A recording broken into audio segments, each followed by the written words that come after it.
And we also have one of your works hanging in the Rose Room, which is our primary ceremonial space in City Hall. And we're so grateful to you and for your artistic talent and everything you do for the city of Portland. So on behalf of the Portland City Council, whereas Isaka Shamsuddin, the sixth of 14 whose parents worked as tenant farmers, moved to Vanport near Portland, Oregon in 1947 after a racist lynch mob attempted to kill his father in Texas. He was declared a child prodigy at an early age and won a scholarship to the Portland Art Museum. This was the beginning of decades of amazing educational experiencing using art to build a global consciousness towards social change. And whereas Black families that located to Vanport and became displaced by the flood continued to experience racism in Portland and have historically experienced intergenerational discrimination and displacement. Art has always been a bridge towards influencing systematic racism for policy change. Civic engagement during the civil rights era attracted the younger artist Isaka Shamsuddin as he left Portland for the South to become a member of the SNCC Student Nonviolent Coordinating Committee, organizing in Arkansas for years before heading west to San Francisco, where he later supported movements using his artistic platforms with the Black Artist Repertory Theater and as a Black Panther. But even before the floods and the 60s civil rights work, Black arts in Portland was a thriving force for civil rights and social change. And whereas the stories told by Isaka using art, theater, and music enhanced and created a signature value representing the life, families, work, and culture shared by original descendants of Black Portland. And this is an important element that is not always acknowledged when telling the stories of Portland's Black history, except for the medium of art. And whereas today on this and every thereafter June 19th, known as Juneteenth, is promoted in Black communities across this country as acknowledgement and to celebrate the emancipation of all Black Americans. It is emancipation and freedom of expression that we receive these gifts in the artistic genius of Isaka Shamsuddin, accompanied by his notes and liberated archives. His perspectives on the courage of Juneteenth is cemented in Oregon, on walls throughout the city, on our streets, and even in our parks and transit ways. It is because of the contributions of Isaka Shamsuddin that we have the intentional access of his experiences and direct education. Isaka has now shared his gift with us, a collection of his work, including a piece made at the former Albina Arts Center, which has inspired the limited edition Juneteenth calendar, a legacy project presented and supported by the Arlene Schnitzer Foundation and many friends.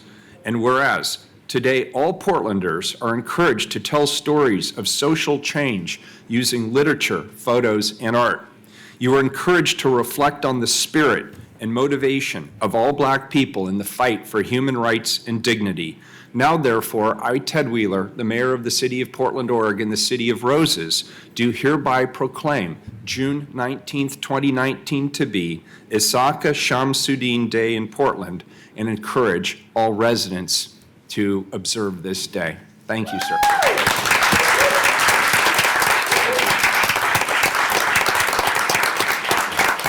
Commissioner Daly. Thank you, Mayor. I just want to say that this acknowledgement is a long time coming and very well deserved. Your work is part of Portland and part of all of our lives, as the mayor mentioned. It's not only documents the lives of the region's Black families, it's also grounded in the history of our region, which is both inspiring and abhorrent. Thank you for all that you do, Isaka. We're honored to proclaim June 19th or Juneteenth as Isaka Shamsuddin Day. And I want to give special thanks to Teresa Rayford, Tia Carpenter, and Tiffany Burnett from Artists for Black Lives for partnering with my office on this special celebration. I also wanted to mention Isaka's new Juneteenth calendars which features some of his most famous pieces coupled with regional Black history. They're for sale online. I regrettably don't know the website, but they're also available at this evening's event. So everyone, please join us in the atrium at 5:30 for our evening celebration and exhibit. And congratulations. Very good. Thank Commissioner, you. did you want to? Yeah, and if we could take a photo real quick? Great. Maybe you can just come up here. Thank you. May I? Oh, I'm sorry. Sorry. Would you like to say something, sir? I'd like to share Oh, the photos can go to Carla. Very good. Yeah. Thank you. something with you. And thank you, thank you, Mayor Wheeler and Amanda, Fritz, Chloe, especially your office that reached out to me, and Nick Fish, who was represented my sister at one time. You probably don't know that was my sister, but Mariah Taylor. Sure. And Thank you. this is an opportunity that I'll tell you, I've almost pride myself. I say almost because I have the humility to know that you can get sucker punched sometimes on my self-defense. But this time, I didn't have anything to defend because they hit me with, what do you call it, cold cock. And it was sweet. It was in the form of Bird, and some of you know her, and Teresa Rayford and the wonderful people who work with her, Fendi Germany, and many others that have coalesced within the community that see the values, that see the young talent and work with the young talent that we have here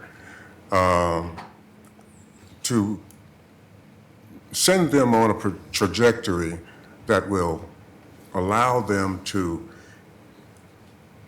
explore art, I'd like to make just one little, I tend to be lengthy, so I'll keep that in mind and keep it short.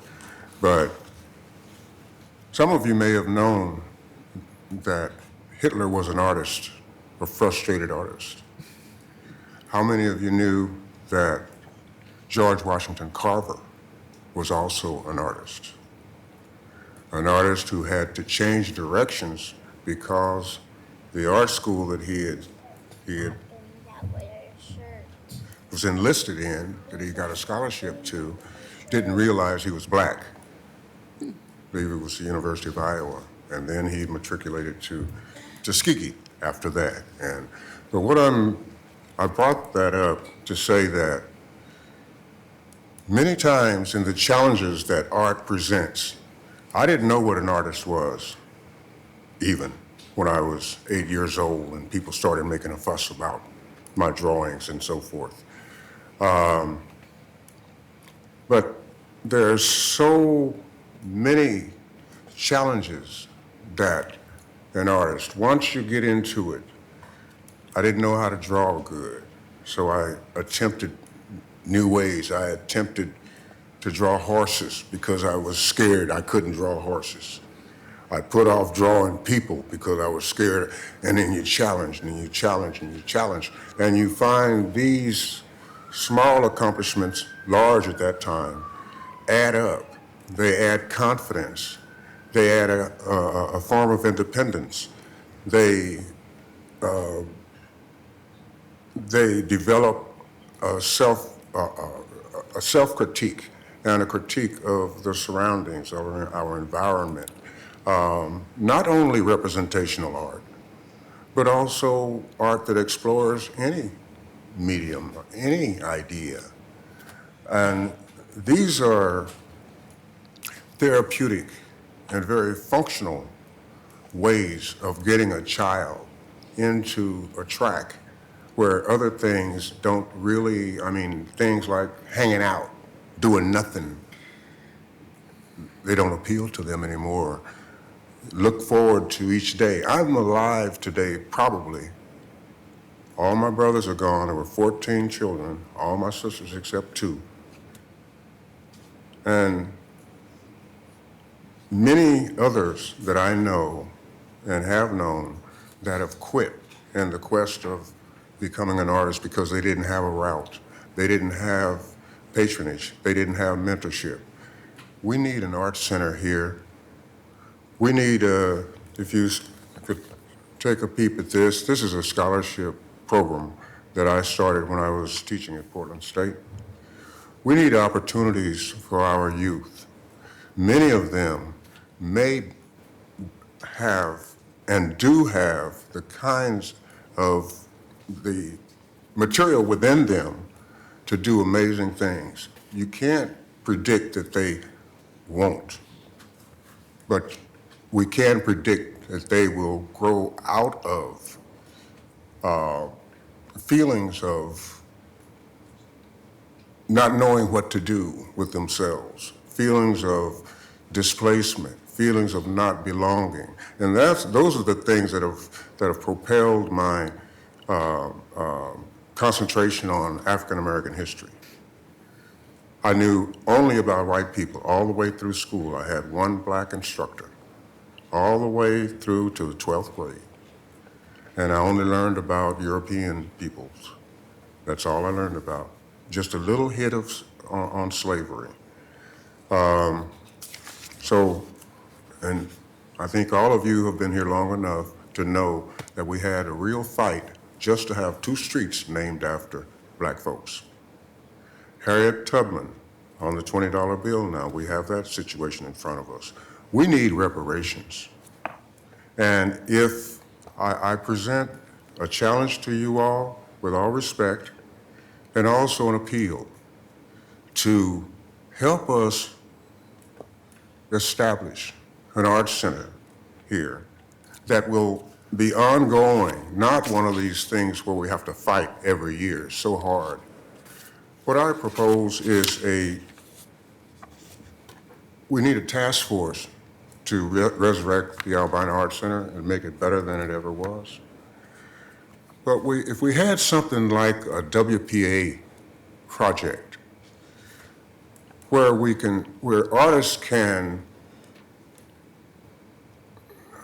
build on the research, working with chroniclers, working with writers, working with photographers, to start a whole series, at least 5 years in the initial stage, of making art in all forms that have to do with historical research, our own. There's a project that I did at Dawson Park right now, and it has about 80 portraits of African Americans, local, and that have lived in this area, that have done things that really have made our lives, all of our lives, so much better. But that's just the tip of the iceberg. How can we enrich this city? We can enrich this city by investing in those people. Did you know Jacob Lawrence was artist in residence at the Art Museum here in 1966? If we had the Art Museum, if the Art Museum was really hooked up, and that was one of the problems, I was an instructor at that Art Museum, a volunteer instructor, was that the funding was so much of a problem. It caved in, I think it was 1977, and nothing since. And so I just appeal to you for that, and I hope I haven't spoken too long. Did you know Diego Rivera's daughter was here also? And then she came here in support of the African American Visual Arts Scholarship. We did benefits at Kennedy School, at the old church, and so forth. Anyway, I hope we'll be able to meet later and really get into this, because the Albina Mural Project and I'll shut up after this, but the Albina Mural Project in 77, 78 attracted people from as far away as Germany. It's in a book called Community Murals now, and Walls of Heritage, Walls of Pride. But that wasn't in my head. I had no idea that would happen. I guarantee you that you will be paid manyfold. You will, please, throw in all the way. Thank you, Chloe. Thank you, Polly Ann Verge. Thank you, Teresa Rayford, and all the other wonderful people who have made this happen. Thank you. Thank you.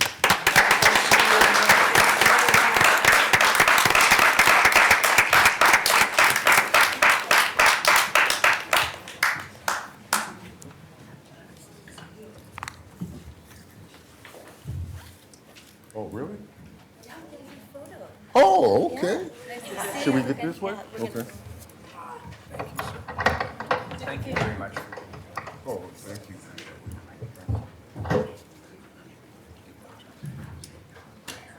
You want the kiddos to get in here? Yeah, so y'all go follow Mr. Taka.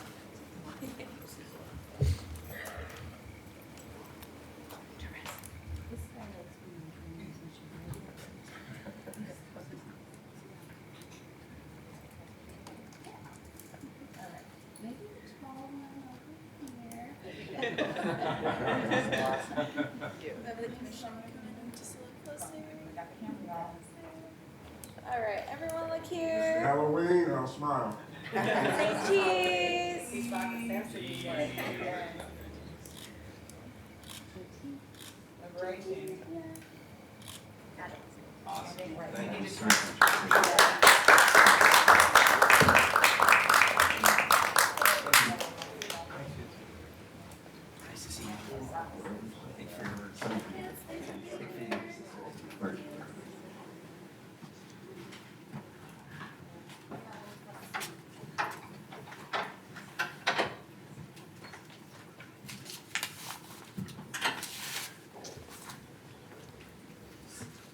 Hey, who stole my gavel?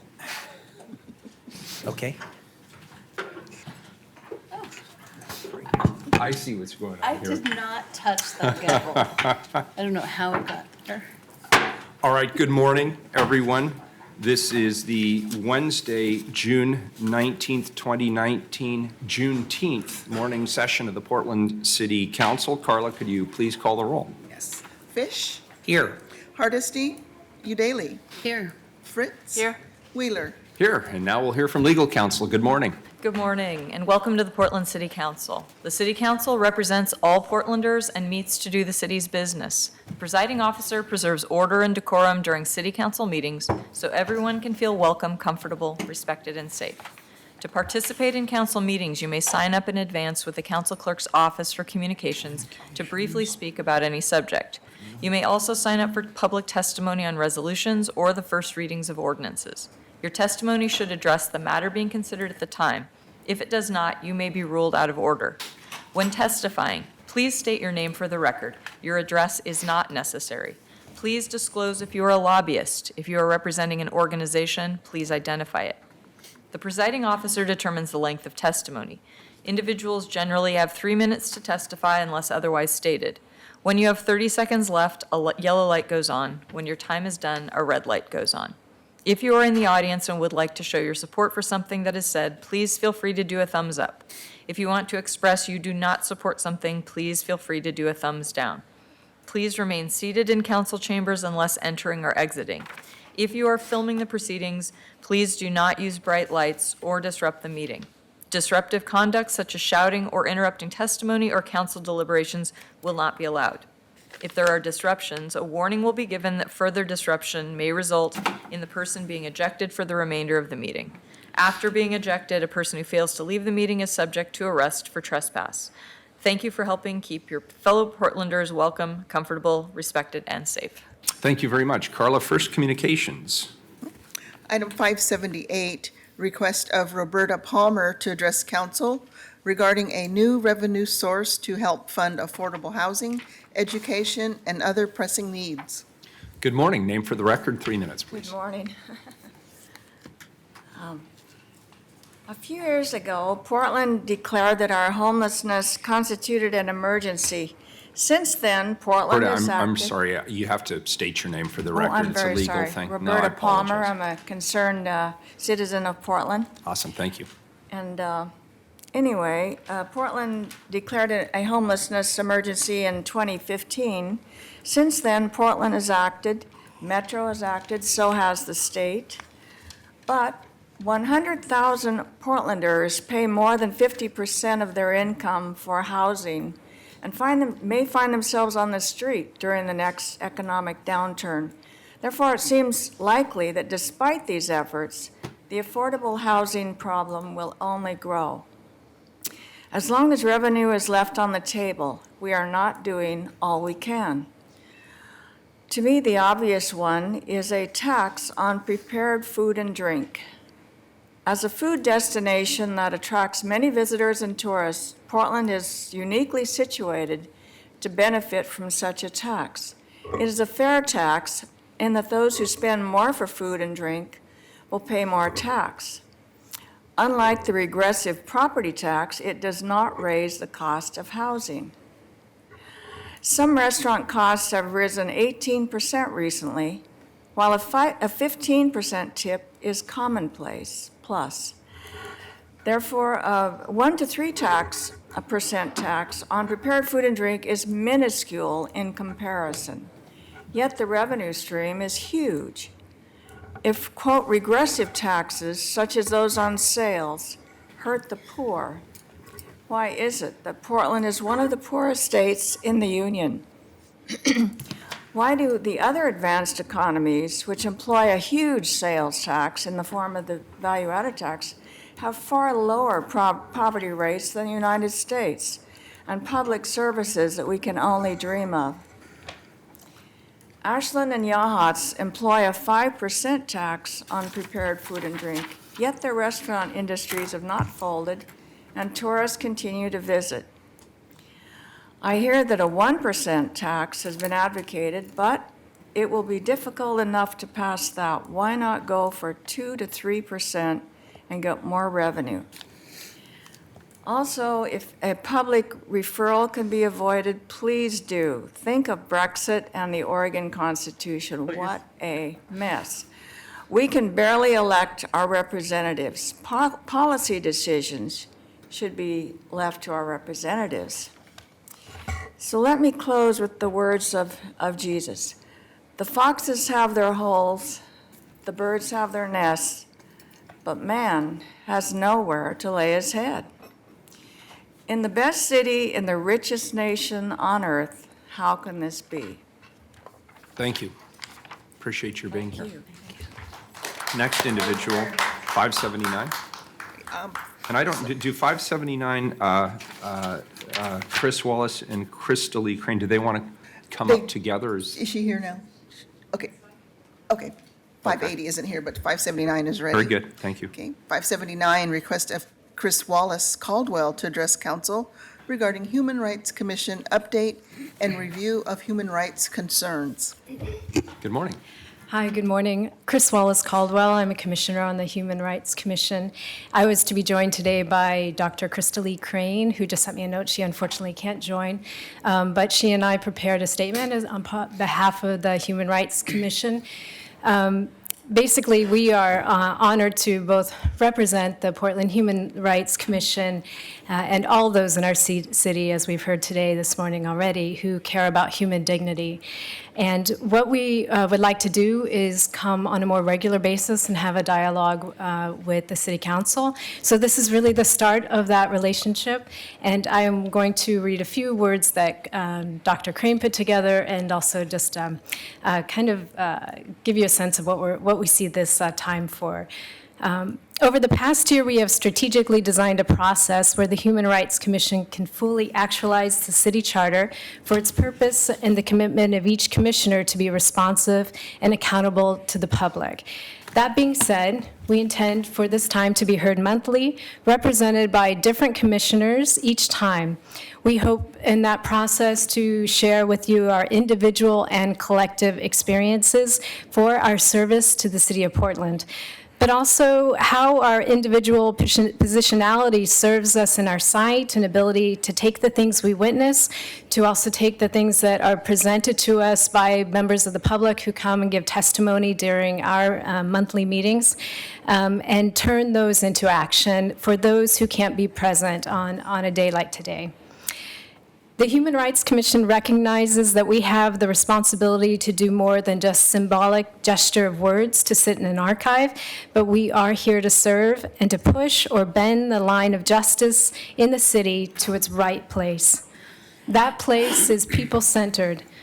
We believe in partnership and collaborative action, and we know this doesn't come only in meetings and public testimonies, but also in structurally placed processes to enable the most just results. So the last time that I was here before you was in reading the Declaration of Human Rights, where we were highlighting the 70th anniversary of the UN Declaration of Human Rights, and that was in December.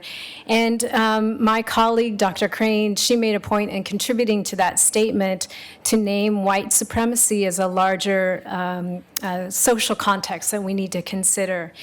And what I wanted to represent for you is that even since that time in December, in that intervening time, we could identify incidences where someone has been the victim of hate speech, hate violence, hate rhetoric. And in fact, Dr. Crane was going to present her personal experience in that regard today, and unfortunately could not be here. Researchers from the University of Maryland and national security officials identify far-right violence as one of the deadliest and most violent threats in our country. And so what we want to do is find a means to name that and to recognize that our role is to help us understand that our processes, our policies, and our practices, how we name those, how we identify those are absolutely critical. So we have been working with you. We'll continue to do so on naming those items. And we did most recently in presenting non-belief, working with you to present non-belief as not a basis for discrimination. And so those are the kinds of things we will look at continuing to do with you. And we just put that charge to you to continue to look at where policies and practices may unknowingly put the most vulnerable at risk, or where we might not be highlighting something that's happening on a daily basis in Portland that we need to call out. Thank you. Thank you. And I let you go over a little bit because, number one, your testimony is very provocative, and it suggests a partnership, and I want you to know I'm very eager to have that partnership. And number two, because I want to acknowledge you're not getting paid for your hard work on the commission, and the commission does tremendous work. You have lots of meetings, you have lots of discussions, you pull in different perspectives across the city, and I want to tell you how much I appreciate that. So we look forward to the continued conversations. Good. Thank you so much. Thank you for being here today. Thank you. You bet. Carla, next individual, please. Let's see, 580 is not here, so Okay. 581 and 582, I think, want to come up together. Very good. 581, request of Cole Hoover to address council regarding council support of the arts and the creative community. And 582, request of Jen Forty to address council regarding council support of the arts and the creative community. Welcome. Thanks for being here. Thank you. Thanks. I'm Cole Haver. I'm a lawyer, and I work with a lot of creative people in their businesses. And I've invited Cole, would two- you mind pulling the mic just a little bit I closer? will. Should I start over? Thank you. Yeah, if you wouldn't mind. Thank you. Hi, I'm Cole Haver. I'm a lawyer, and I have the privilege of working with a lot of creative people in their businesses. I invited two of them to join me here today. The first is the Portland Winter Light Festival, and they'll introduce themselves. And following us will be Bella Graham, Gen 40. I'm Jeff Schnabel. I'm the new director for the Portland State University School of Architecture and one of the co-founders for the Portland Winter Light Festival. Thank you. I'm Alicia Sullivan. I'm the executive director of the Willamette Light Brigade, which is the organization that presents the Portland Winter Light Festival annually. Thank you. I'm Chris Herring, the other co-founder for the Light Festival and artistic director. Thank you. So I want to tell you guys a little bit about the Portland Winter Light Festival. If you have yet to experience it, we hope you'll come out February 6th through 8th, 2020. Seems like a long way off, but really it's just around the corner for us. The festival takes place along the banks of the Willamette on both the east and west side of the river and at affiliate locations throughout Portland. Light festivals have a proven track record of creating significant economic opportunity for cities, and invigorating Portland in the wintertime is part of our festival's mission. This year, our festival facilitated an estimated $2.1 million in economic impact during the slow season of February, with a winter storm watch to contend with and snow warnings. So that's pretty good. We saw attendance of 154,000 people over the three-day event, a five-fold increase since the inaugural year in 2016. So there's incredible potential for growth here. By comparison, Baltimore's Light City generated $33.5 million in 2018 with 470,000 over a week. So there's a huge amount of potential. Economic impact is not the only thing that this festival provides, and we provided you with a packet with some more detailed information, but the second part of our mission is to build community by bringing art and technology to inclusive audiences. And we present this event for free, completely free to the public. And we're really committed to removing the economic barriers to art and design that are within traditional cultural institutions. So now heading into our fifth year, we really know the impact that this event has and the potential it has for Portland. For 2020, we're planning on upwards of 200,000 people over the three-day event. People will come out, rain or snow, to interact with the art and be together. We'd love for this festival to grow into something that Portland is on the map for art and technology, and someday host 1 million people in February on our own. We'd like to become a sustainable anchor in Portland's winter landscape and keep providing this festival for free to Portland residents, kind of as an amenity. So we're hoping you all will consider truly getting involved and starting a dialogue with us to expand and grow this festival. The event is not a done deal. It takes expertise and resources to put together. So we'd like to follow up with you. And that's all. Thank you for your time. Very good. Thank you. Thanks. Appreciate it. Thank you. Thanks.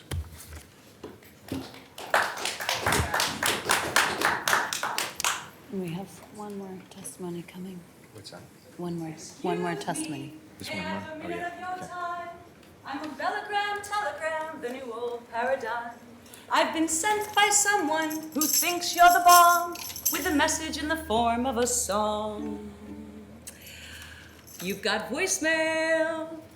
On behalf of me and the rest of the working artists and musicians in Portland and those representing us, we want to literally sing you praises and thank you for being our friends, supporting artists and funding them for what we do for the arts again and again.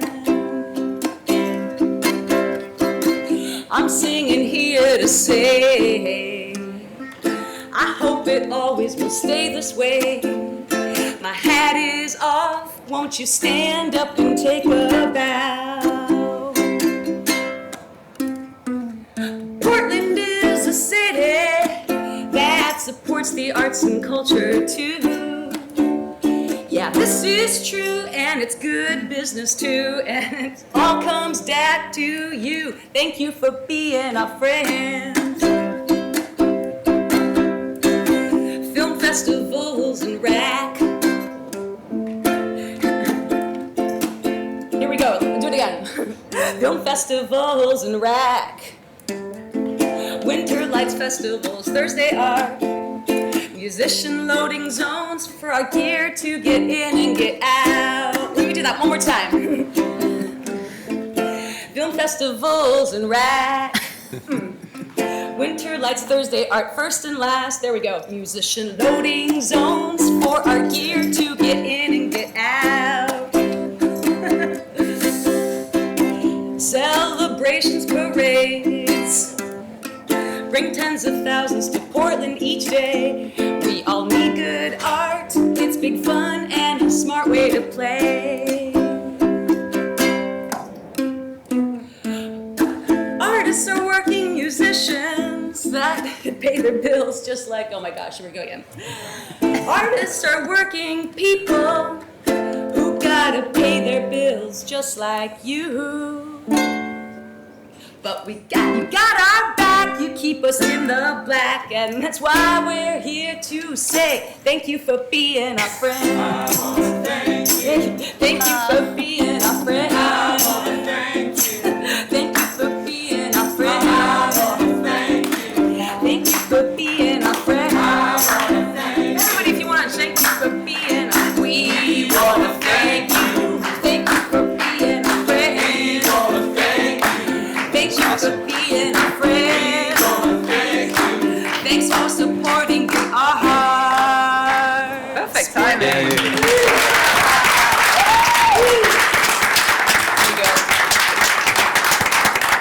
I hope I was a disruption to your day. And again, my name is Jen Forte. Just to give you my name with Bellagram Telegrams, thank you for giving me this opportunity to thank you for supporting the arts. Thanks, Jen. Cheerio. Awesome. Thank you. That's great. Follow that. All right, so that completes communications. Carla, have any items been pulled from the consent agenda? Yes, we have 587 and 595. 587,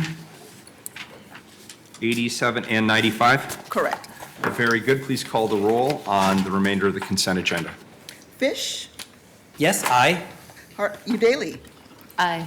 Fritz. Aye. Wheeler. Aye. Consent agenda is adopted. Colleagues, just a quick point. Item 588, which we just passed, this is a grant for $40,000 intended for land use planning and pre-development materials in support of what's called Findlay Commons. That's a redevelopment of parking lot spaces at St. Mark's Lutheran Church on Southeast Powell and Southeast 54 Avenue. This is to create 38 units of supportive housing. And this is housing that will ultimately be focused on underserved veterans, including veterans of color, women, and extremely low-income veterans. And so I'm very pleased to see the City of Portland partnering with the folks at St. Mark's on Findlay Commons. We'll now go to the first time certain issue, and colleagues, just a little bit of housekeeping. We're going to read 583 and 584 together, and since the budget staff is here, we'll also move 603 after those two items. So Carla, if you could read 583 and 584 together first, please. 583, adopt the supplemental budget for the fiscal year 2018-19 over expenditure process and make budget adjustments in various funds. And 584, authorize temporary operating loans between various funds to fund interim funding to cover lags in federal, state, and other grant reimbursements and other negative cash and fund balances. Very good. Colleagues, before us we have what's called the Over Expenditure Ordinance, also known as the OEO. The OEO is very narrowly... Called the OEO. The OEO. Any rate, that's as fun as we're going to have here. It's very narrowly, I was like, who's going to follow that act? And of course, it's me. And of course, I'm talking about the budget. It's very narrowly focused on preventing over-expenditure at the Bureau fund or appropriation level. As usual, there is also companion resolution authorizing a temporary operating loan to prevent temporary negative cash balances at the end of the fiscal year. I don't even think I could improve this if I sing it. There are a few other adjustments that Interim Director Kennard will walk us through, as well as relating to truing up the general fund carryover costs between our fiscal years. The proposed over-expenditure ordinance allocates funding in the general fund policy set aside for the city attorney's office to request next fiscal year for settling claims related to last March's water main break. This morning, Interim Budget Director Kennard will walk us through the current ordinance and the resolution. We'll then hear and second any amendments to both of those items. After that, we'll provide opportunity for public testimony on the OEO before taking a vote. So now I'll turn this over to Interim Director Kennard to review the over-expenditure ordinance, the OEO. Thank you, Mayor, and good morning, Mayor, members of council. You can turn the OEO into a bit of a song, but I won't do that in front of you today. Oh, come on. Maybe next time. My name is Jessica Kennard, the interim city budget director. I'm here with Jane Marie Ford, our budget monitoring process coordinator. Today, as the mayor mentioned, there are 2 items that are part of the final budget monitoring process of the year: the over expenditure ordinance, which includes a number of primarily technical adjustments, and also a loan resolution that prevents us from ending with a negative ending balance in our grants funds. I'll briefly walk you through some of the highlights in the over expenditure ordinance, and I know you have a packed agenda, so I'll be brief, but please feel free to interrupt with any questions if you have them.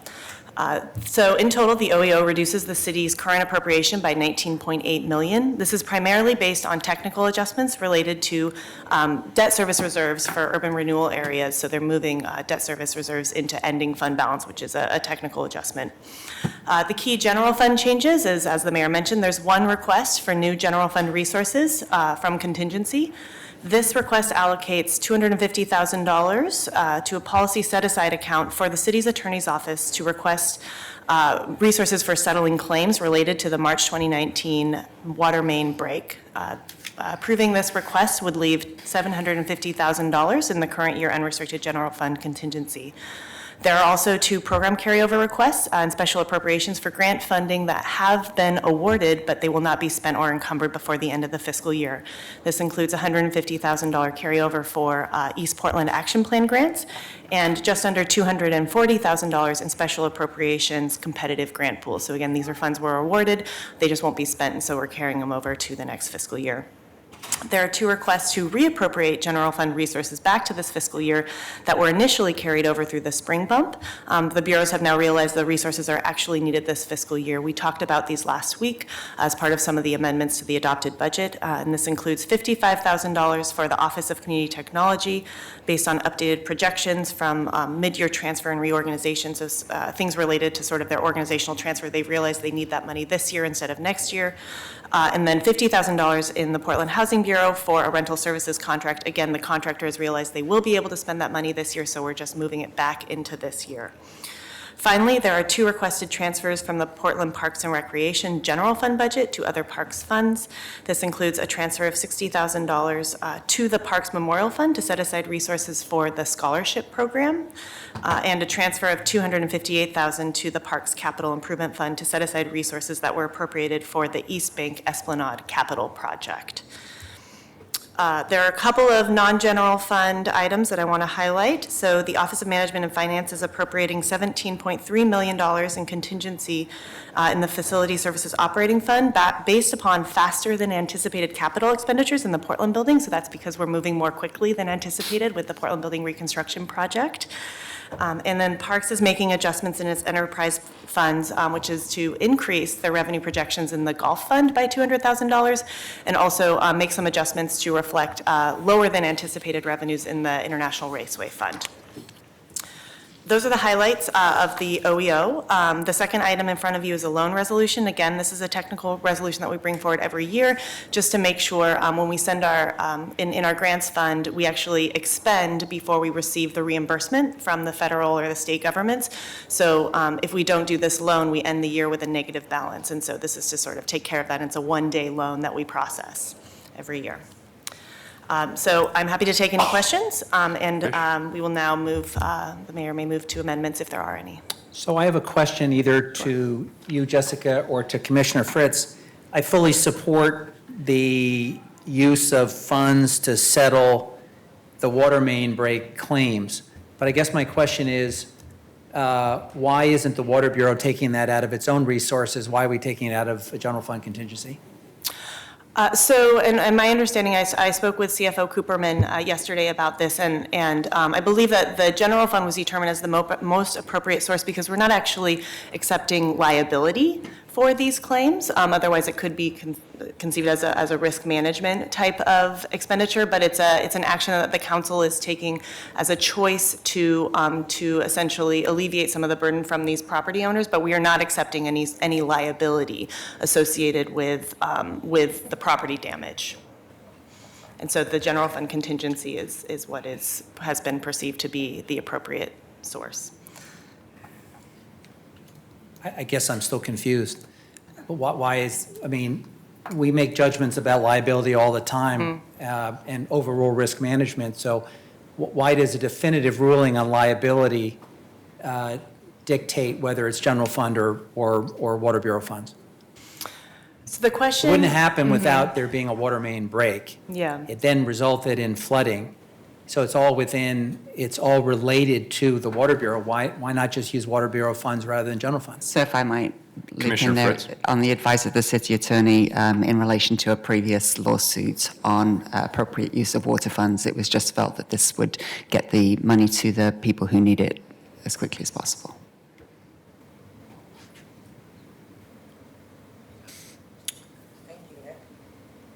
And I'm certainly open, Commissioner. We're going to have that discussion later today. The ordinance is on the council's agenda, and so we can have that discussion later if you'd like.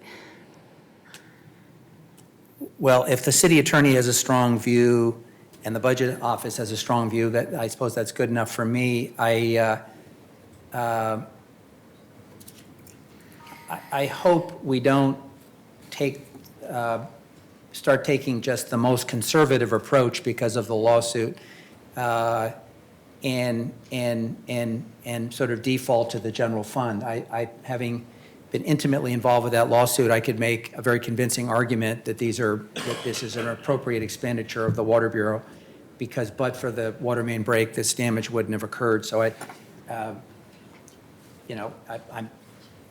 pleased that we're settling up the claims. I'm just still not persuaded that it has to be general fund resources, but It looks like Robert Taylor is here to shed some light on this issue. Yes, Robert Taylor, Chief Deputy City Attorney. Can you restate the question so I understand what's being asked? Well, the budget director has walked us through the changes. One of them is that we'll be settling some claims of property owners who are impacted by a water main break. I support that. The question is, why are we taking it out of general fund contingency rather than out of the utilities resources? That's a very good question, Commissioner, and there's another ordinance coming up later today on the process for settling those claims. It's item 599. So there was some discussion about what is the appropriate source of funds for these settlements. And for the utilities, there's obviously limits under the charter for what the funds can be used for. And so in an abundance of caution, we believe that we should not use the Water Bureau's ratepayer funds for that. And instead, it's better at this point, because there are general fund resources available, to use those. And so, and your view would be different if there had been a clear finding from risk management of liability? If there had been a clear finding by risk management on liability, then perhaps the risk fund would have been an appropriate place. But because risk had made the finding that they did, the risk management fund was a difficult fund to tap, and because of the ratepayer limitations, the water fund was difficult to tap. There was, given the timing, this general fund balance that was available. And so in an abundance of caution, in order to find a resolution so that these claims could get paid in a timely way, the general fund was identified as a reasonable source. Okay, well, again, I support the decision to settle these claims. I have some ongoing concerns about the decision to use general fund rather than Water Bureau resources, but given the timing of this, I'm satisfied with your explanation for now, so thank you. Very good. Colleagues, are there any amendments anybody'd like to put on the table to the OEO? Public testimony on this item, Carla? Yes, we have 2 people signed up for 583, Charles Bridgecrane Johnson and Maggie. And folks, today we'll go to 2 minutes for testimony because we have like the longest agenda I've ever seen. So keep your remarks to 2 minutes, please. We are talking about the ordinance 583, the resolution 584. That is correct. I've got a separate sign-up sheet for 584. We've read them together, so anybody who'd like to testify on 583 or 584, this is their opportunity to do so. Good morning. Good morning. Charles Bridge Crane Johnson, and it's not every day that I get to come here and testify. And, but here we are. So, liability. Given, we have not talked about the tragic situation for certain parks and recreation employees. And I hope that regardless of how much of a long shot it may be, that if September comes and we have laid off employees, I hope they will have the moral vision to sue this city for money from the Water Bureau or the general fund, either one. I think Commissioner Fish's thinking is very clear and rational that when a water main breaks, it's unlikely that anybody is going to challenge in court that the Water Bureau's funds should be used to compensate people who have suffered damages from a water main break. It's not a very long stretch of logic to say that the Water Bureau has a duty to be informed about the status of its at-risk pipes. It was unable to properly find the risk there and mitigate it. And so the burden for these damages does lie solely with the Water Bureau. And it's sad to see money go out of the general fund for a city that can't even maintain all of its community centers open coming this fall. I know that you've had to do some hard work and make some trade-offs, but I really don't think that this city council can take pride in the outcomes from this budget. Thank you very much. Good morning. Hi, Maggie, Portland Homeless Town Hall. So the water main breaks and, someone has to be responsible. Flint, Michigan, they did their damage to the lower income communities, and they have to be responsible for that, but they made the communities take them all the way to the Supreme Court because they didn't want to pay for the damage they did. Okay, so we've got these contractors who violate their contracts. Like we've got bathrooms down again at the Salvation Army. We know it's closing. But you can sue those contractors, or, some lawyer out there can sue you guys because you didn't monitor your contractors when they were violating their contracts. Thank you. Morning. Good morning, Jeanne Kinnett. Okay, I'm trying to remember when I left Salem. It was a while ago. But before I left, it seems to me that they had said, some of the homeowners up here in St. John's said, that their water rates went up 3 times in 1 year. I haven't asked anybody about this lately, but it seems to me that I agree. If it's a main, it shouldn't come from a slush fund. It should come from the water people. That's all I'm gonna say. I just don't know how you guys do the money. Maybe I do need charts, man. Very good, thank you. Does that complete? I have 2 more, Lightning and Onisha Cochran. I was on 584, that's why I questioned it. She didn't read my name. I was on 584. Yeah, that's fine. Come on. Okay.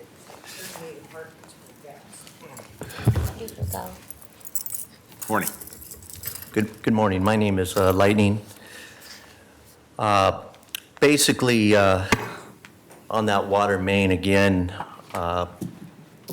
Commissioner Fish made it very clear it should have come out of the Water Bureau or the Risk Management Fund. And again, the attorney said something about the charter. We need to look at that, and we don't really have the time. So I kind of question that at the end of this. And I think what we're seeing here is that, we're following the Oregon State local budget law. And I guess you can maneuver the funds around the way you feel appropriate, but I don't feel this is appropriate. Now, again, the overall amount we're transferring is again from the Transportation Operating Fund of $11,500,000. So the small amount on the water main is only $250,000. Now, where I have a problem with the transferring the funds when we're using the term on grant funds and using those type of terms is that I'd like to have more of a study from the federal and the state level on, are we getting the appropriate funds from the federal level in the last couple years? And is that due to the relationship that Mayor Wheeler has with our good friend President Trump? And so I'm pointing the finger at the mayor and I'm asking, do you know how much money we've gotten in the last 2 years compared to in the last 4 years?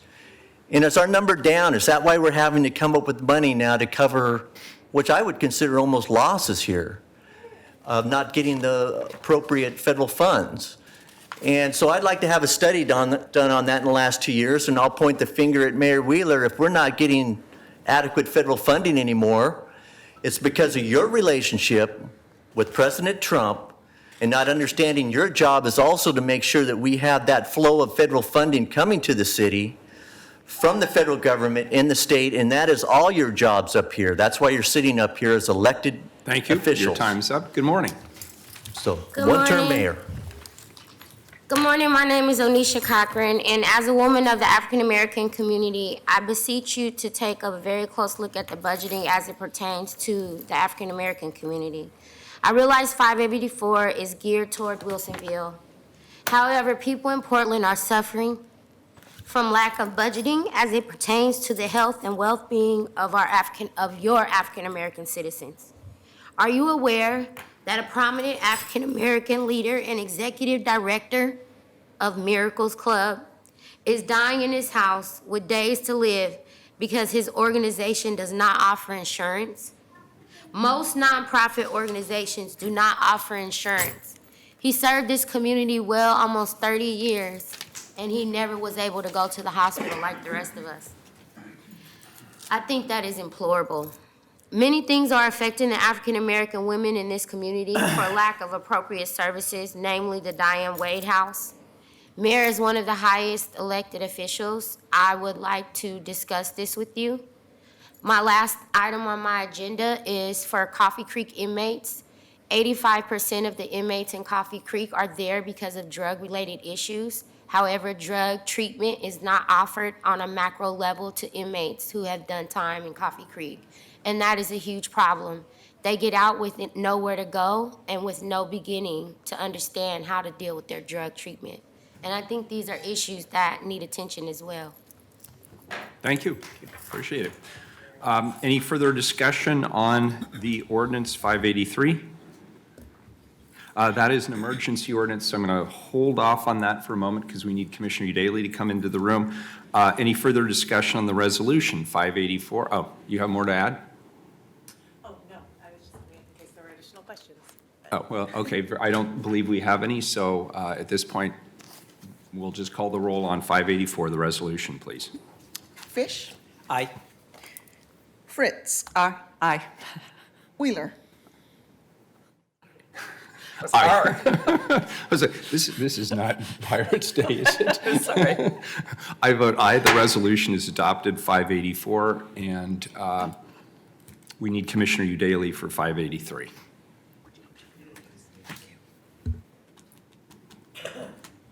I don't even know what I was thinking of saying there.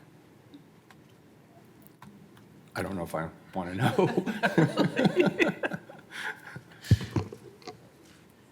It's not even 10:30.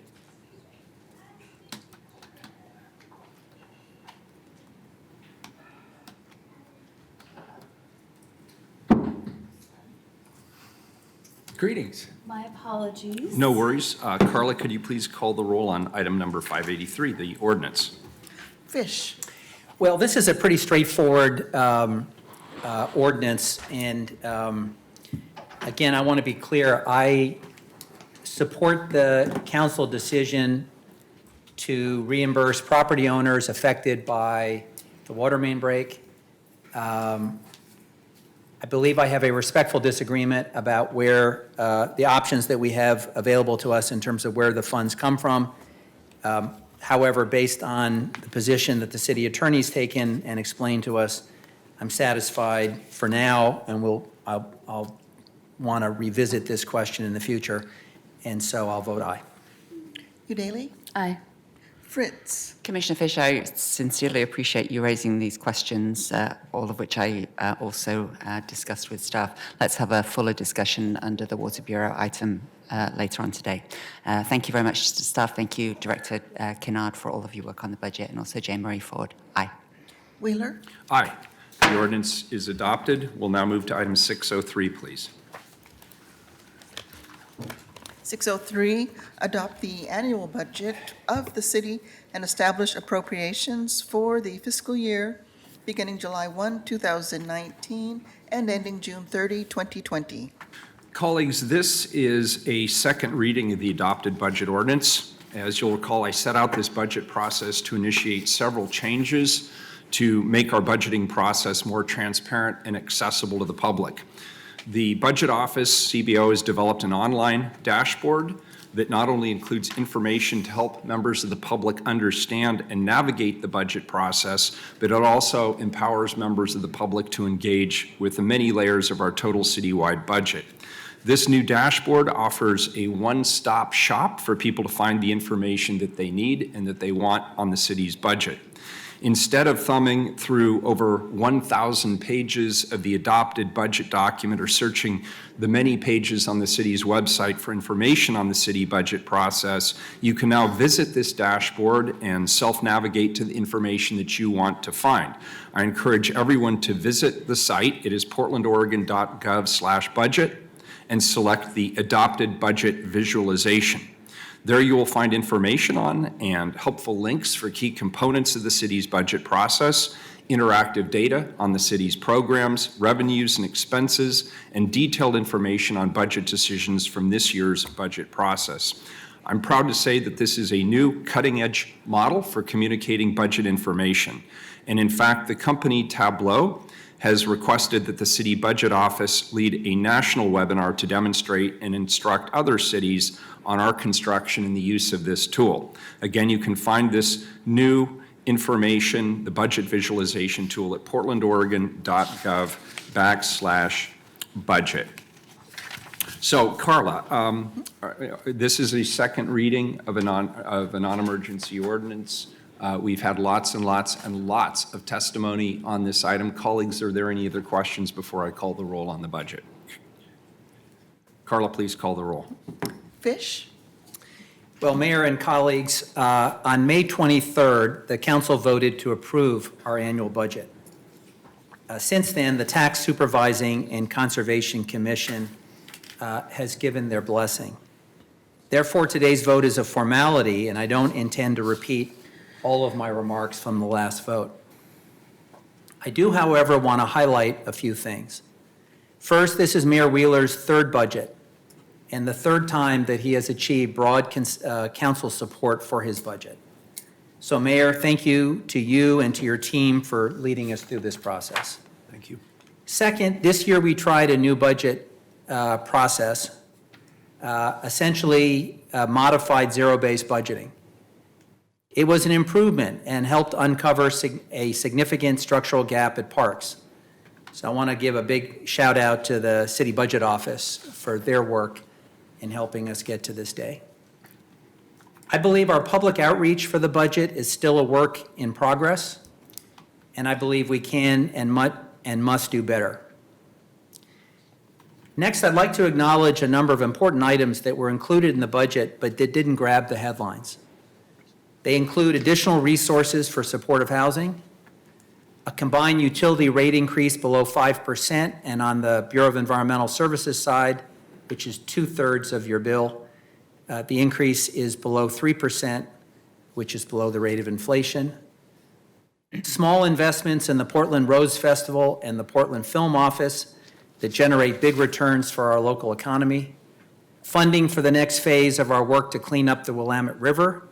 Support for important environmental priorities like brownfield cleanups and a dark skies initiative.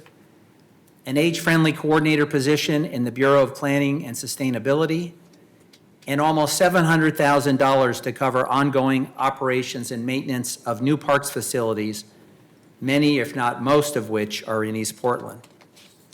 Let me close with a word about parks. Director Long and I are working closely with Human Resources to identify openings at parks and at the city for employees facing layoffs. We are very encouraged by our progress to date. This summer, we will take a deep dive to identify new models for funding parks going forward. My goal over the next 2 to 3 years is to put parks on a solid and sustainable foundation. We are open to all creative ideas for how to achieve that goal. Finally, I want to thank my colleagues. Developing a budget is one of our most collaborative undertakings. It has been a pleasure to work with each of you and your offices to craft this budget. I vote aye. Udaley. This budget, I think, largely reflects our values and priorities as a council. It also reflects some compromises that were hard to swallow.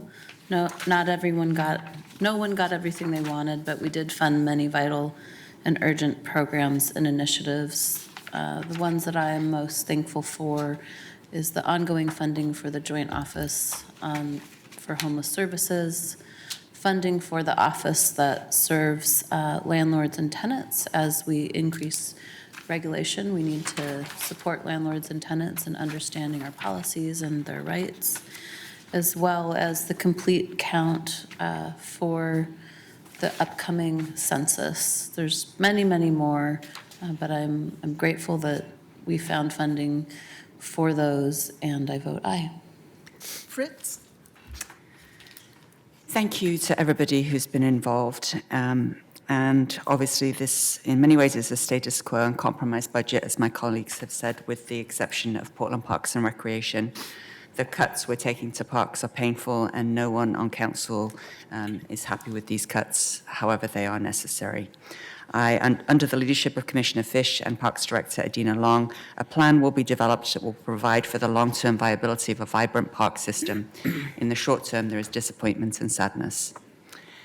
And I will commit to being part of the conversation to look for that ongoing sustainable funding. The council continues to invest in housing and houseless services.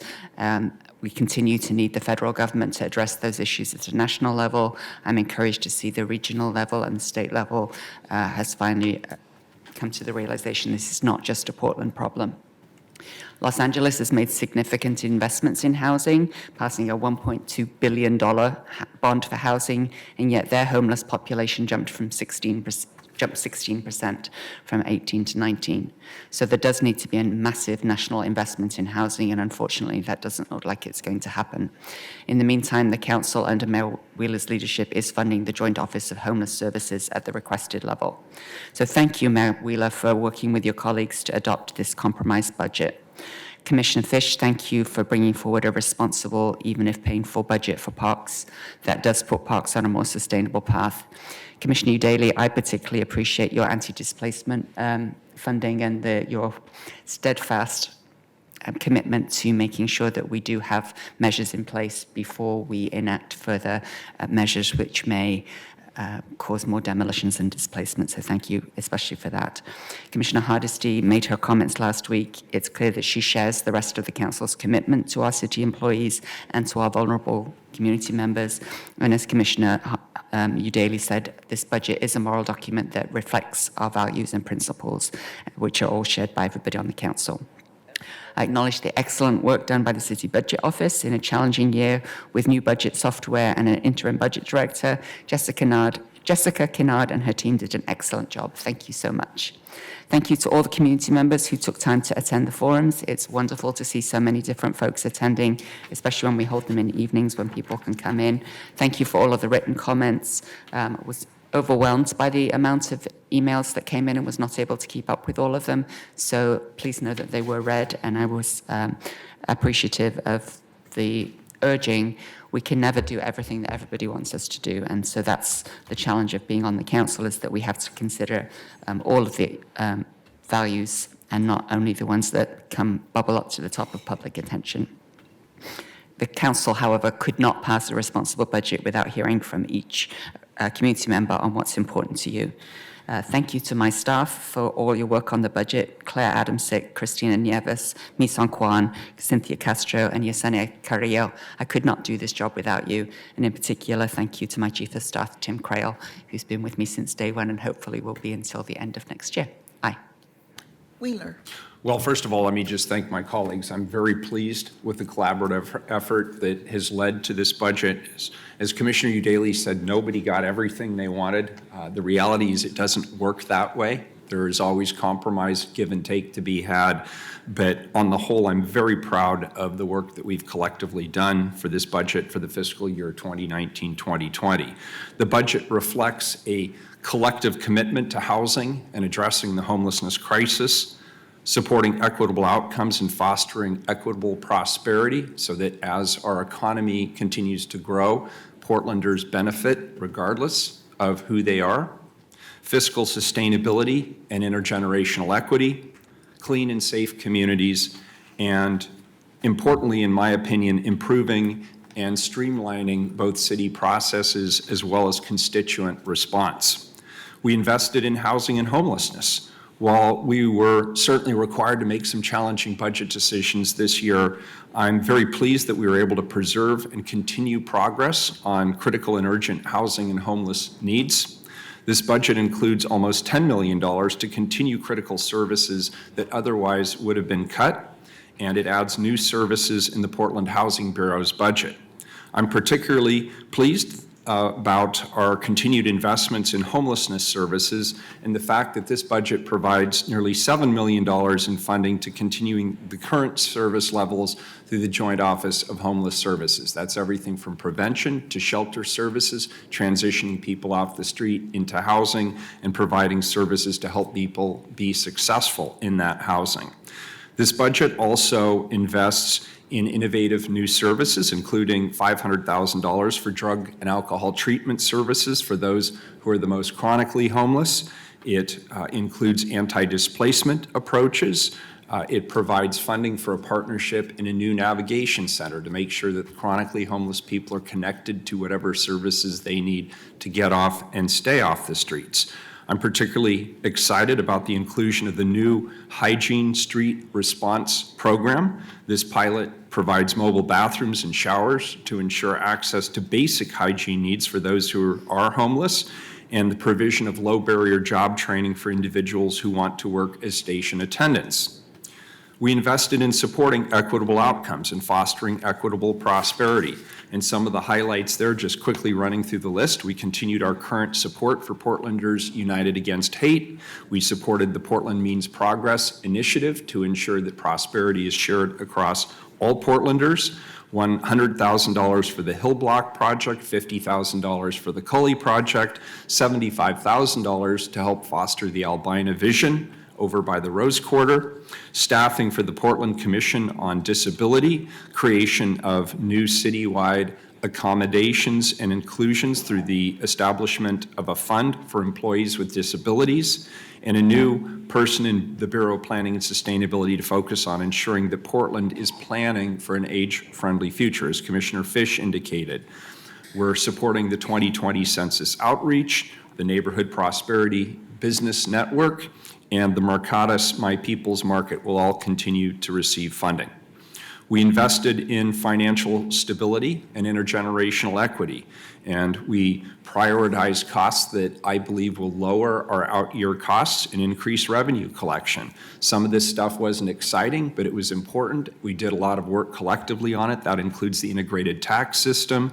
That includes making sure that operation and maintenance dollars followed new projects in parks that we had collectively supported. And we also provided resources to help provide a runway for the Parks Bureau to plan for its future. We invested in clean and safe communities. That includes the new hygiene program I just mentioned, the funding for the Rapid Street Response Program, which is a great opportunity for this city moving forward, and funding for a second year of the Keep It Pretty Rose City initiative to engage people in the public who want to help pick up litter on our streets. We supported the Clean Air Construction Standard, and we provided funding for the Cease Fire program in the Office of Youth Violence Prevention. And finally, we invested in improving city services, and that includes a significant commitment to the new 311 system and a budget note to solidify the development of that system. We preserved the rapid response vehicle that was at risk of being cut in the Fire Bureau, and we increased funding to ensure that public records requests are facilitated more quickly. I'd like to just make a couple of thank yous here in closing. First of all, Director Kennard, for what I believe has been outstanding leadership over the course of the last year, and to all members of your budget team. They've provided great insight, great support to the City Council. It goes without saying that we thank our community budget advisors, including Frida Christopher, Sho DeZono, Pam Knowles, Danichka Otero Serrano, Andrea Peluso, all of whom spent many, many hours without staffing going through the budget, learning the budget, and giving us really good advice and counsel. I'd also like to thank the Bureau Advisory Committee members for all of the bureaus across the city. Public engagement has been a very important process. We experimented with some new community engagement opportunities. I agree with Commissioner Fish that over the course of the next year, we're going to get feedback on those various types of community engagement and hopefully settle on some strategies that we think are the best overall. Lastly, I'd like to thank Kristen Dennis, Andrea Valderrama, and many other people on my staff who worked for the last year on this budget. Thanks, everyone. I vote aye. The budget's adopted. Time to start working on the next one. Item 5, thank you. 585. Approve the Mount Hood Cable Regulatory Commission fiscal year 2019-20 budget. Colleagues, we're here to approve the Mount Hood Cable Regulatory Commission fiscal year 2019-2020 fund budget. Who thought we were done with budgets? The city's allocation to the MHCRC operating budget is nearly $315,000, and the amount is included in the city's approved fiscal year 2019-2020 appropriations. Speaking today is our panel, Leif Hansen, who's the Commissioner Chair, Sue Disciple, and both of these individuals, of course, are appointees to the Commission. Julie Omelchuk, Program Manager to the MHCRC, is also here to answer any questions that anybody may have. Good morning. Good morning. I didn't bring a musical instrument, but I am here to highlight a couple of the MHCRC activities from the past year and to seek your approval for our 1920 fund budget. I believe you've got the proposed budget in your meeting packet. We've handed out a copy of our annual report as well. As a reminder, the MHCRC is an intergovernmental partnership among Gresham, Fairview, Portland, Troutdale, Wood Village, and Multnomah County. Each of these jurisdictions appoints citizen representatives to the commission. I am one of those appointees from the city of Portland. The MHCRC has oversight, enforcement, and public benefit responsibilities for the cable services franchises with the cities and the county. Portland has 2 cable service franchises with Comcast and CenturyLink. There's 4 total within the commission's purview. As highlighted in the annual report, the MHCRC deals with ever-changing technology to support community needs for local authority over public rights of way and compensation. We act as a consumer watchdog platform for community voices, affordable broadband networks for schools, libraries, and local governments, and also local solutions for addressing digital equity issues. Over this past year, MHCRC has provided many services to the communities and its residents. We continue to work with public schools and districts under our TechSmart initiative for student success. Portland Public Schools, David Douglas, Centennial, and Reynolds have active grants serving Portland students. Thus far, the commission is over $11 million into the longer-term investment goal of $17 million. 220 classroom teachers in 5 school districts are currently supported by those resources provided under the TechSmart initiative. The Community Technology Grant annual competitive round funded 6 new grants with community organizations. These grants leveraged over $2.1 million in matching resources. The grants are responsible to needs identified by the community and support organizations to use technology in addressing their issues. For example, an MHCRC grant from this past year in supporting APANO's mission to reduce disparities in economic and education for Asian and Pacific Islander communities. The grant will equip APANO's community space in a new affordable housing development with technology for digital literacy training and broadband internet access for low-income residents. Affordable broadband has become more and more critical to our local public institutions. The MHCRC is leading a network planning effort in partnership with 18 public agencies within Multnomah County. This partnership for the current institutional network, otherwise known as the INET, provides high-speed, affordable broadband connectivity to 308 schools, libraries, public agencies throughout the county.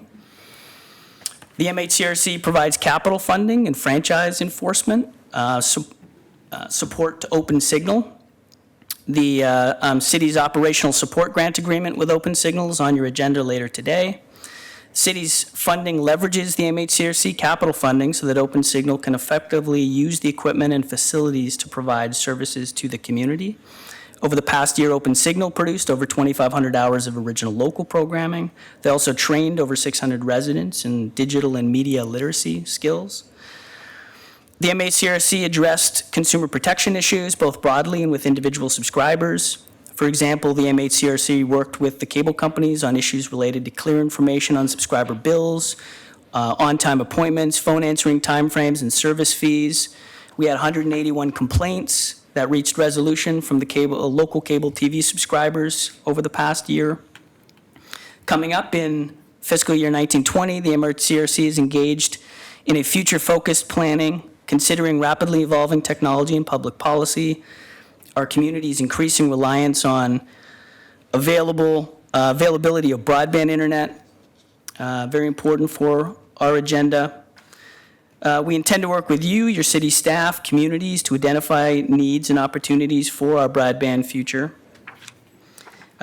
We've got a technology needs ascertainment underway in preparation for our franchise renewal negotiations with Comcast and CenturyLink.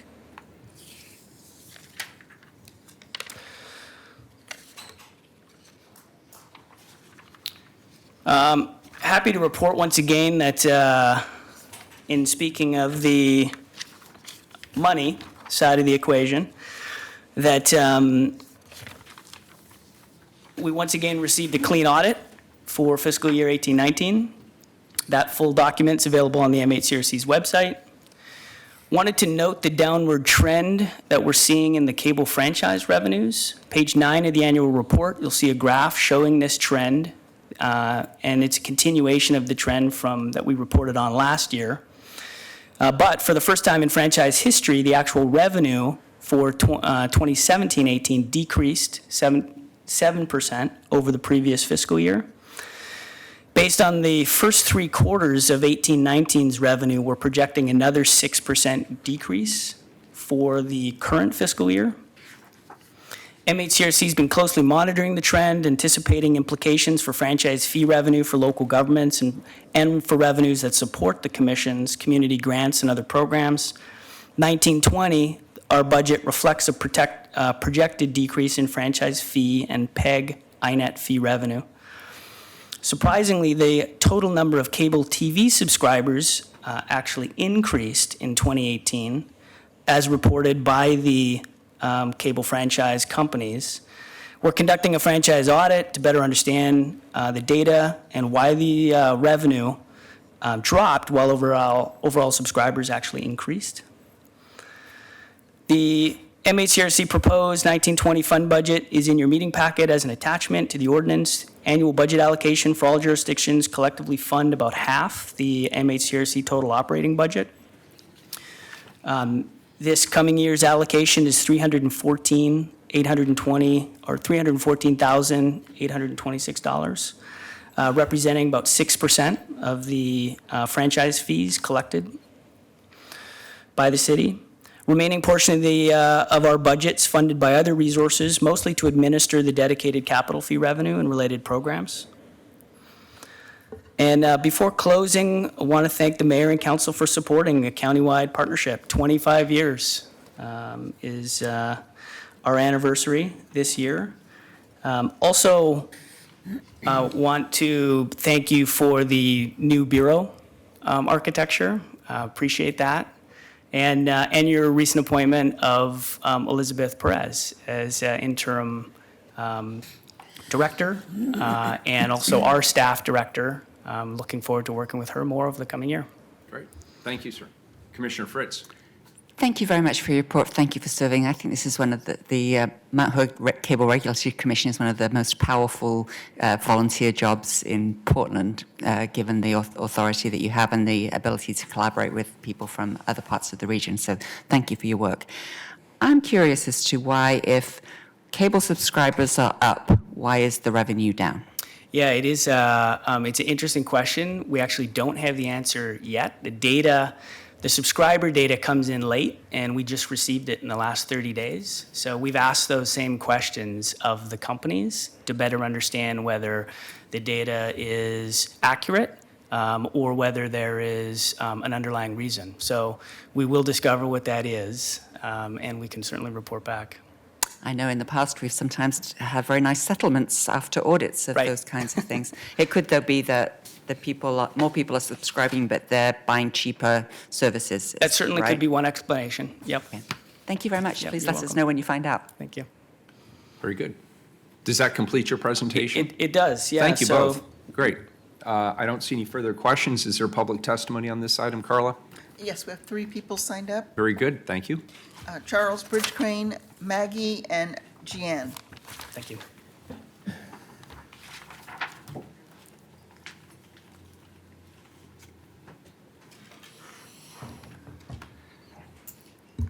Good morning, Commissioners. For the record, Charles Bridge Crane Johnson.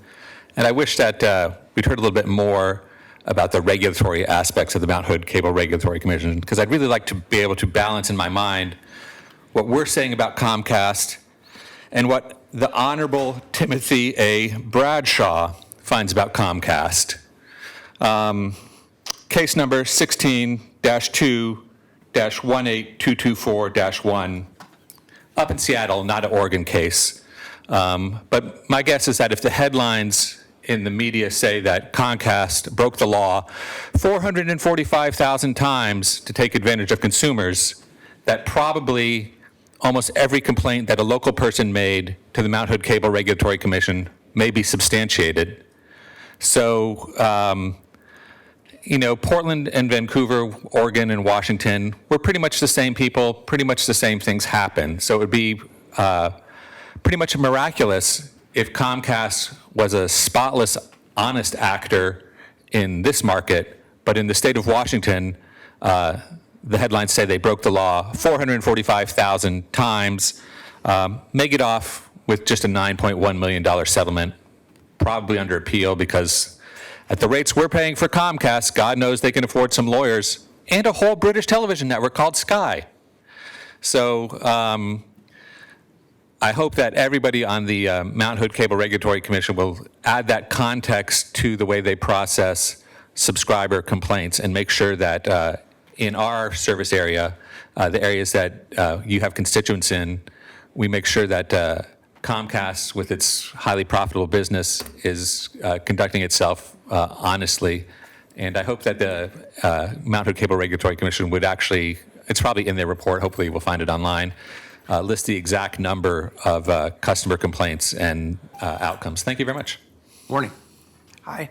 So I want to talk about something related to this, which is AT&T, which the government sued AT&T for doing the same thing, and yet you reward them with a contract.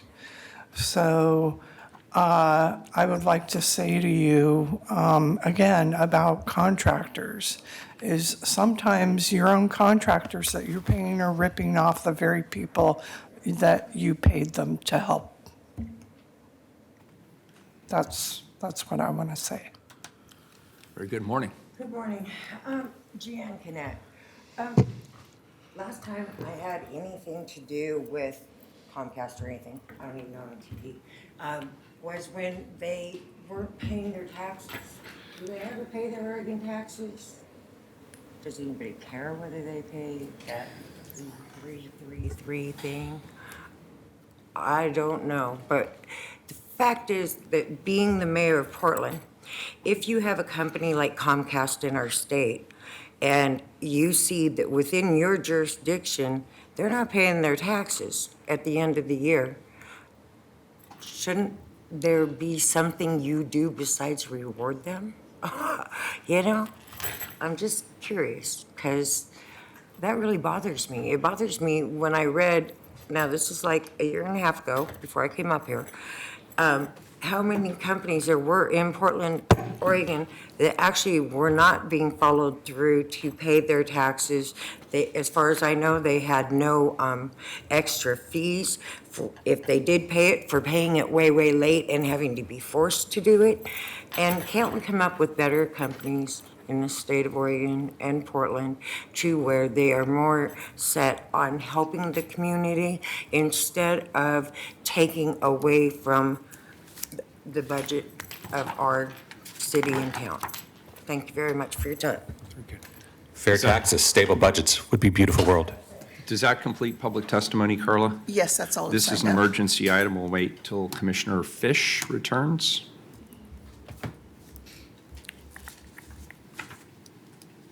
Okay. Thank you.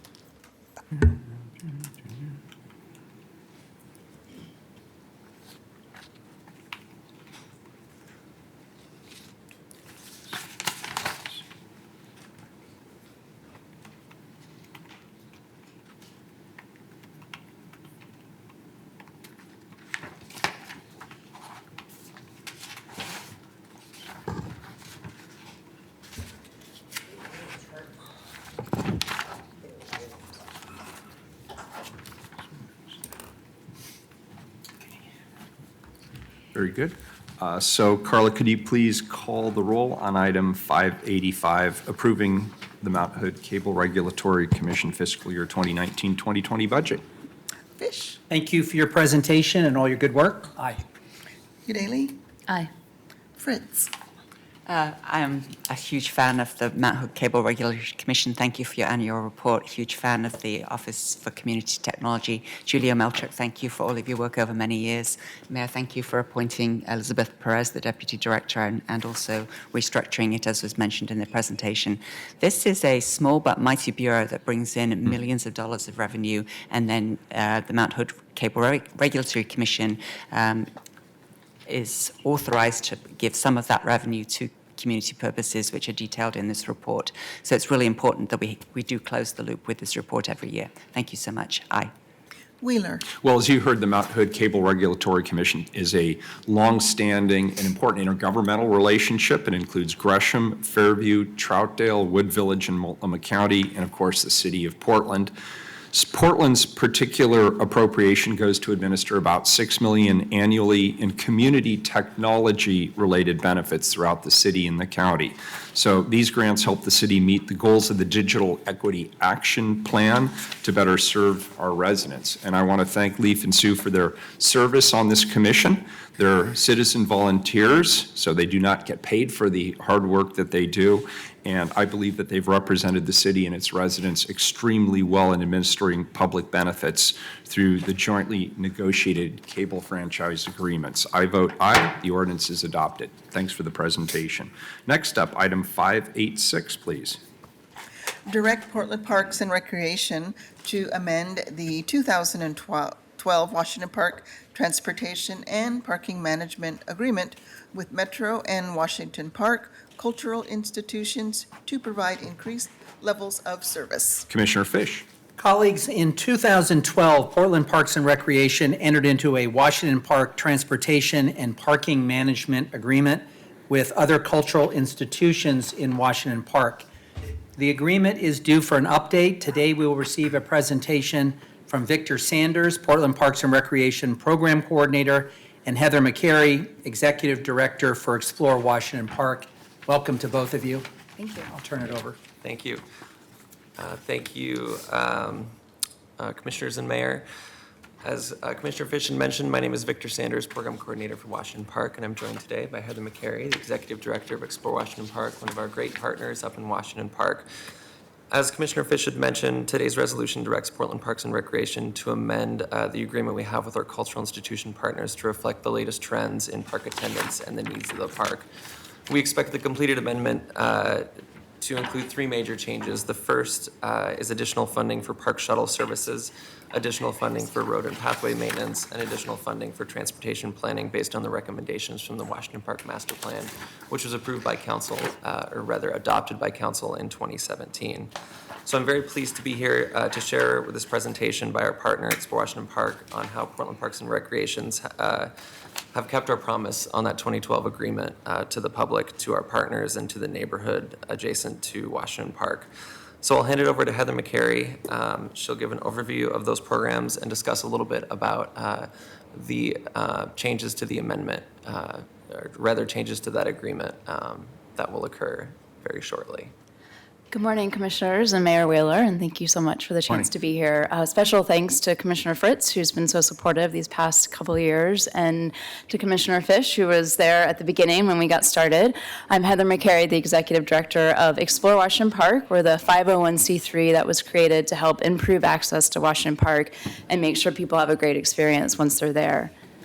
So as you all know, Washington Park is home to Portland's most iconic attractions, including the International Rose Test Garden, the Oregon Zoo, World Forestry Center, the Portland Japanese Garden, Hoyt Arboretum, and the Portland Children's Museum. And access to Washington Park has always been an issue. Washington Park used to be called City Park, and in 1903, when the Olmsted brothers came through Portland to do a plan for the parks of Portland, they said this of City Park: "Already, the capacity of City Park is taxed to its utmost upon holidays and pleasant Sundays in summer." And that was in 1903. So we fast forward 100 years, and that's to 2012, and that's when the directors of the park, as well as City Council and Metro Council, made the agreement that Victor spoke of to improve access to the park. And it really promised two things: that we would create a nonprofit to do traffic management for the park, as well as to create a pay-to-park system so those funds could be reinvested. So it took a couple of years, but in 2014, the pay-to-park system went live, and that is when we made promises to the public, and through the agreement that Victor spoke of, some of those promises included a new master plan for the park, a new nonprofit, a free shuttle, and better park maintenance and security. So now that we have an update to that amendment before you, I wanted to provide a report card on how we're doing with those promises. One of our most visible programs is our free Interpark shuttle. The shuttle links the Washington Park Max Station to downtown, to the rest of the venues in Washington Park. It comes every 15 minutes. You can track it in real time at ewpshuttle.org. They're fully ADA accessible, and we provide about 130,000 rides on that annually. The new agreement has stated that this should be an annual service rather than just a seasonal service, so it'll now run daily through October, and then weekends only November through April. We also run shuttles to overflow parking lots with buses that we bring to the lots closest to the zoo. The agreement also states that we should expand this service. We were running it just on weekends, and we're now running it Thursdays, Fridays, Saturdays, and Sundays in the peak season, as well as large events like Zoo Lights. And we bring about 70,000 visitors to the park each year through this service. We put customer service staff down at the International Rose Test Garden as well as at the TriMet station. These folks are there June, July, and August, 7 days a week, and they help 30,000 visitors annually. We wanted people to understand the park in a more holistic fashion so that they went to the Oregon Zoo. They knew that they were also in the same park as the International Rose Test Garden and how to get there. And so we developed a park map with all of our partners. We hired a local artist to do the map cover this year. We printed 80,000 of these maps and distribute them throughout the city of Portland. And then we've also done a lot with work around diversity, equity, and inclusion. We've developed a DEI committee to coordinate all the efforts of the park venues around this work. This committee is developing a work plan, and we've set aside funds through the new agreement as well as through a Metro RTO grant to actually implement that work plan. So certainly been busy over the past couple years, as is Portland Parks, in delivering some of these promises. One of the really exciting aspects of the Pay-to-Park program that's provided through this agreement is that we now have a dedicated funding source to address some of the deferred maintenance issues in Washington Park. So, for example, this photograph showing just a simple paving project in front of the Oregon Zoo in Washington Park. And so again, this funding is allowing us to rebuild the infrastructure within the park that we don't have general fund ability to do. And then we also have dedicated park rangers as well that are provided through this agreement, 3 full-time park rangers as well as seasonals that provide security throughout the park and on the trails and the pathways and the roads within the park. And then, of course, we also have the Washington Park Master Plan, which, as I had mentioned, was adopted previously in 2017. That's an update to the 1981 Master Plan that we just completed. And so one of the outcomes of that master plan was a transportation management plan, which we've committed to come back to council in 2022 to complete. And so this new agreement provides funding to complete that plan as well. And all of our work up there is definitely having an impact. We do annual intercept surveys of over 1,000 people in the park each August. We started in 2014. And through those surveys, we've been able to see a 23% decrease in the percent of people getting to the park using their personal vehicle use, a 59% increase in transit use, over 250% increase in the percent of people using our free shuttle, and then an over 1,000% increase in Uber and Lyft use. But of course, in 2014, not a lot of people were getting in the car with a stranger, so we started at a low number. Right now, about park-wide, 9% of guests get to the park with Uber and Lyft, and then that increases when you look at the garden to about 16%. So these are all great numbers that we're excited to share, and we're even more excited to share that in light of the 11% increase in park-wide attendance that we've seen in peak season since 2014. Just as interrupt you there. Yeah. The ride share really is people driving. It's just they're not parking. Yes, that's correct. So Yes, and so we definitely, it brings its own challenges. I think it does increase access to the park in that they're not needing to find a parking space, so there's some benefits, but it certainly brings its challenges with it. Yeah, it's congestion and pollution, and yeah, I really detest the term ride share because it suggests that two people are getting somewhere. They need to go together. I agree. You're hiring a driver in a car. Yeah. So I just wanted to note, and I know you have been paying attention to this because we want to increase the number of transit and shuttle. That's definitely I'd like right. to see that as a 1,000% increase. Yeah, I'm glad that you guys are highlighting that because it's one of our top issues that we want to address. Great, thank you. Yeah. Very excited about the other mode share. Me too. A 59% increase in transit is Yeah. really exciting. If only we could do that citywide. Yes. It would be transformative. Yes, it would be. Free transit, that's how you do it. Oh, I agree, Commissioner. Thank you. So we definitely have things on the horizon. Victor mentioned the transportation management plan that was outlined in the master plan. We'll be doing a scope for that work this summer and fall. We hope to go to bid this winter. We also really want to be an incubator for new transportation initiatives for the whole city. With that in mind, we're working really aggressively to turn our interpark shuttle fleet into a fully electric fleet, potentially and hopefully by next summer. And then, of course, we're always looking at ways to use data to better inform our policies. So I've been at the park for 5 years, and in those 5 years, it's become clear that Washington Park is really becoming a destination park. And it's very heartfelt that I tell you that I am honored to be a part of Washington Park's story. I take it really seriously, the work that we're doing up there. And Explore Washington Park is committed to ensuring that as we open our backyard to the world, we maintain access to this amazing place for our entire Portland community. So that concludes the presentation. Just as a representative from Portland Parks, we've just been incredibly pleased with the success of Explore Washington Park and with the success of the program, and I think it's something that the city should absolutely be proud of. I know that the partnerships with our cultural institutions up there are the strongest they've ever been. So the Oregon Zoo, Hoyt Arboretum, Portland Children's Museum, Portland Japanese Garden, World Forestry Center, all of those folks meet monthly at the leadership level to discuss these issues. And so it's really exciting that we've been able to build this infrastructure with excellent results. And so this amendment to that agreement really builds on that to create a legacy project for Washington Park that'll continue on for many, many years. I'm happy to take any questions. Questions or comments from my colleagues before we go to public testimony?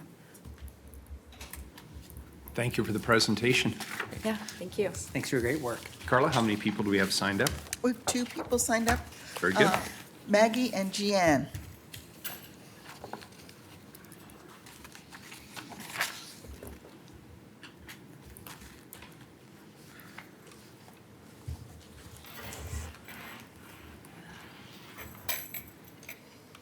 Go ahead. Maggie, go ahead, please. Okay. Thank you. Maggie, Portland Homeless Town Hall. Okay, I would like to reference Ernest Hemingway right now and a story called The Short and Happy Life of Francis Macromber. If you've ever heard of it, I highly recommend you read it. Although I don't like zoos because I don't like the idea of animals being in a zoo, I recognize the horrible situation we're in with global climate change and how we're losing habitat for wild animals. And I see the exceptional educational opportunity that this brings for children and adults. And I'm wondering how the zoo can bring into their educational programs about climate change and loss of habitat and, how we can live our lives, reducing dependence on bottled water and bags and all sorts of things that end up in the oceans. And, 200 dolphins were just killed. And, by the way we live. And war causes all sorts of pollution. And so I want you to go read this story because we need nature preserves, but not nature preserves that have to rely on hunting and driving up and killing, these partially domesticated wild animals to fund themselves. And we want kids to grow up and realize that saving these animals' habitat is saving ourselves. Thank you. Thank you. Good morning. Awesome. Good morning. I was looking at that map she had of Washington Park, and I really want to ask, did Washington Park lose a couple acres somewhere in the last 20 years? But I do want to say this, I love Washington Park more than anything in the world. And when I was younger, I went to New York because I knew my dad would live in Cali. So it took me 8 months to find me, and Frank Sinatra was right, because if you can make it in New York, you can make it anywhere. And while I was there, I said, the most beautiful place that I've ever seen is the Rose Gardens in Portland, Oregon.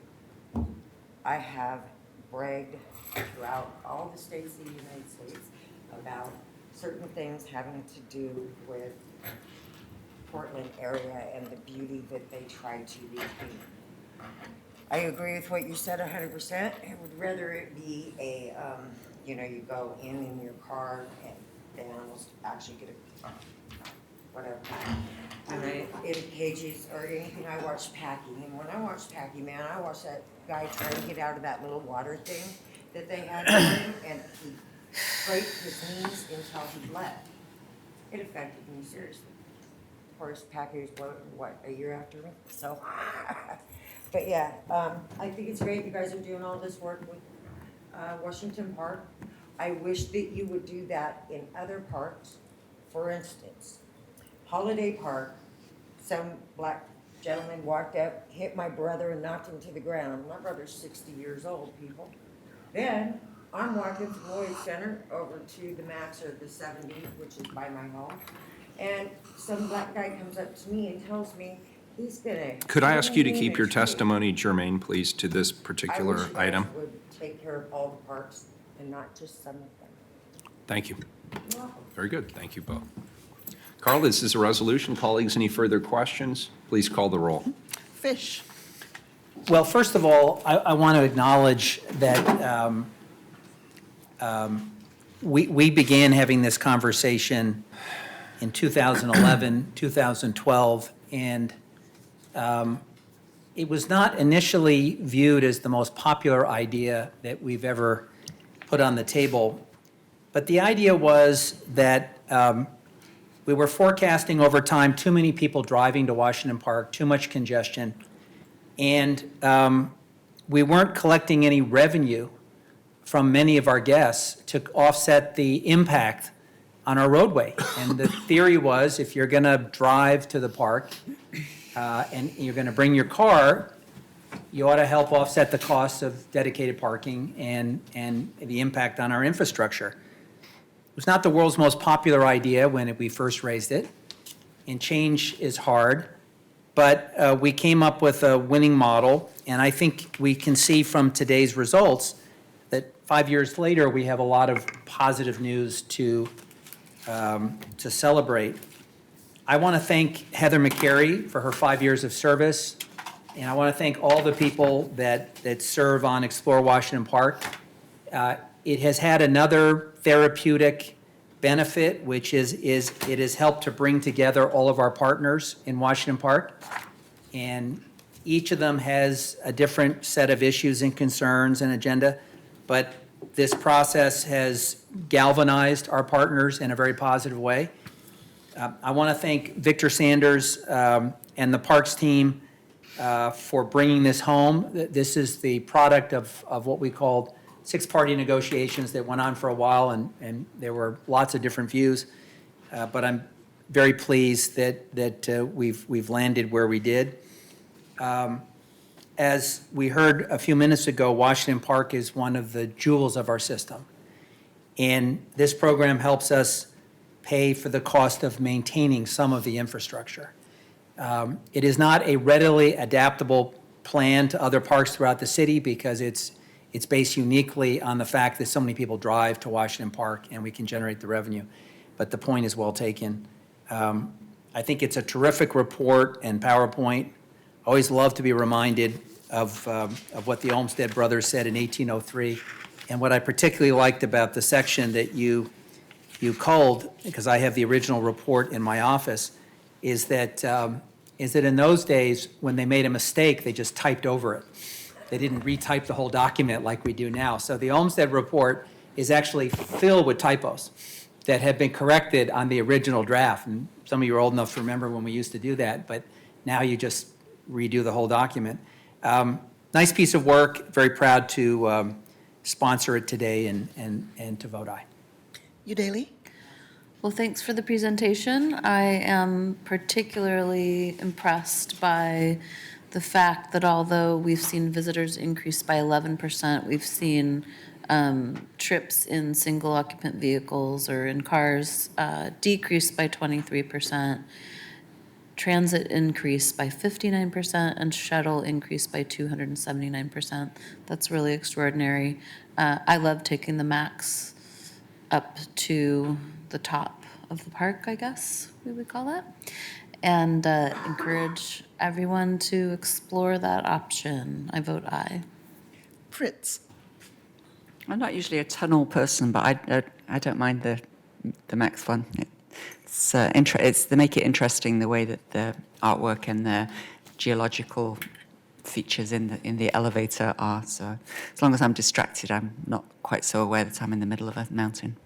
So thank you very much, Commissioner Fish. You started this, and this was really a heavy lift in your first term as Parks Commissioner, and it's really good to see the results of your efforts there coming back and bearing fruit now that you're back in charge of Portland Parks again.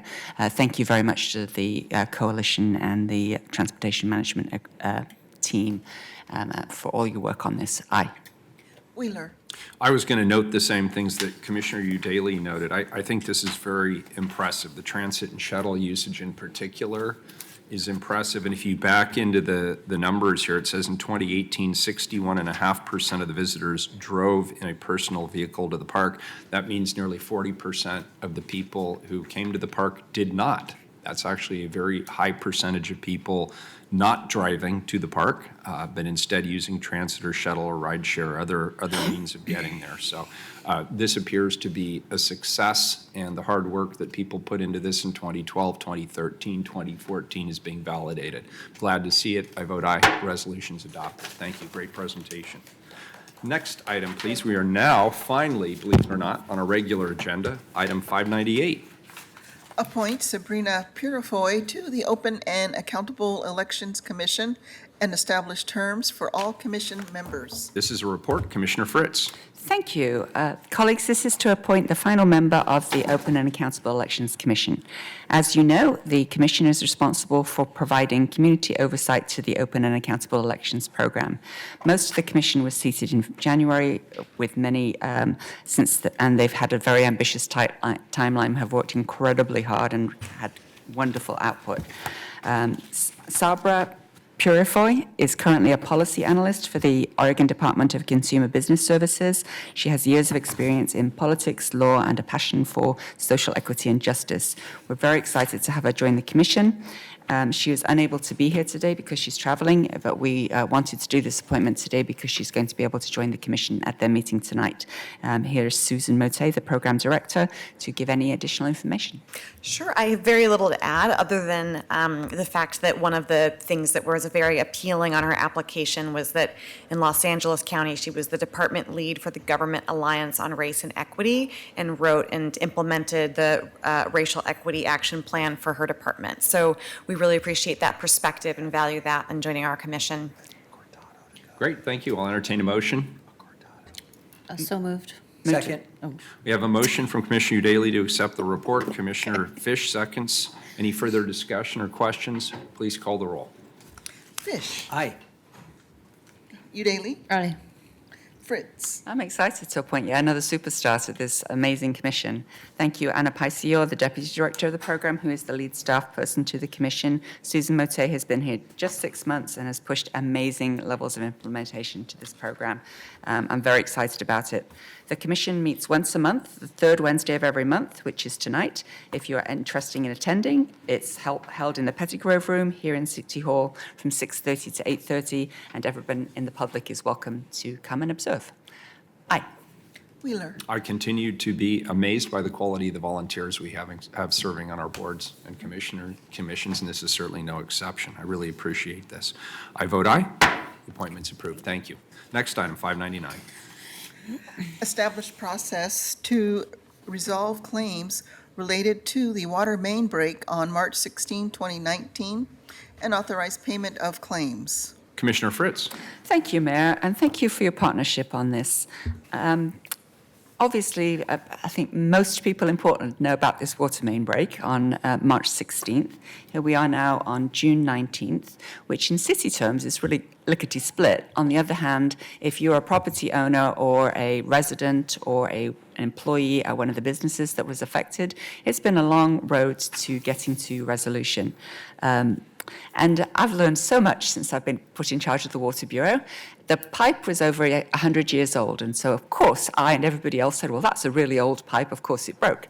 It turns out that that pipe was supposed to last at least 200 years. So it was not a pipe that was, we build our water system, your water system, to last for centuries. So this was not something that should have been anticipated, which is one of the reasons that the risk management folks determined that it was not an act of negligence on the city's part. On the other hand, reasonable people would say, whoever's fault it was, it certainly was not the fault of the people who got flooded. And so when I talked with the mayor about it, that was a kind of basic agreement that we should make sure that people who were impacted by this failure of city infrastructure were compensated. La Playita Market and Deli, for example, had to shut down their entire business. And so very much appreciate Chief Deputy City Attorney Robert Taylor, who once the risk had made their determination and there was a process, because obviously we don't want, after something happens, for cash being handed out on street corners without a due process. And so Robert Taylor volunteered to figure out a process that could then as quickly as possible make the payments to those who have legitimate damages, including economic losses. And so now I'll just have Robert Taylor say what I probably should not have said just then, or the right framing of how to say what we're doing here. Thank you.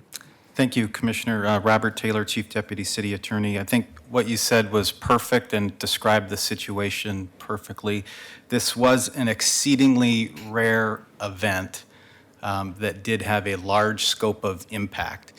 And the folks in risk management do an excellent job every day on behalf of the city handling the more usual regular types of claims. But this was really exceedingly rare and large in scope, and that's why I believe we were asked to come up with a process to handle these claims as quickly as possible. And so just to walk you through the process, there's a deadline to submit the claims, and that's July 15th.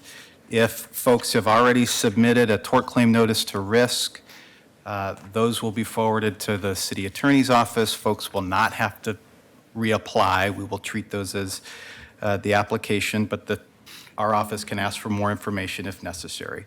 So that is the deadline for anybody watching, July 15th, to submit claims under this ordinance. To you, right? To the city attorney's office, and our address is in the ordinance for folks to find. And we're in City Hall, room 430. The types of costs that the city will pay are outlined in the ordinance. That includes economic losses, property damage caused by the water main break, including cost to repair and replace damaged property, temporary relocation, expenses, lost wages or income.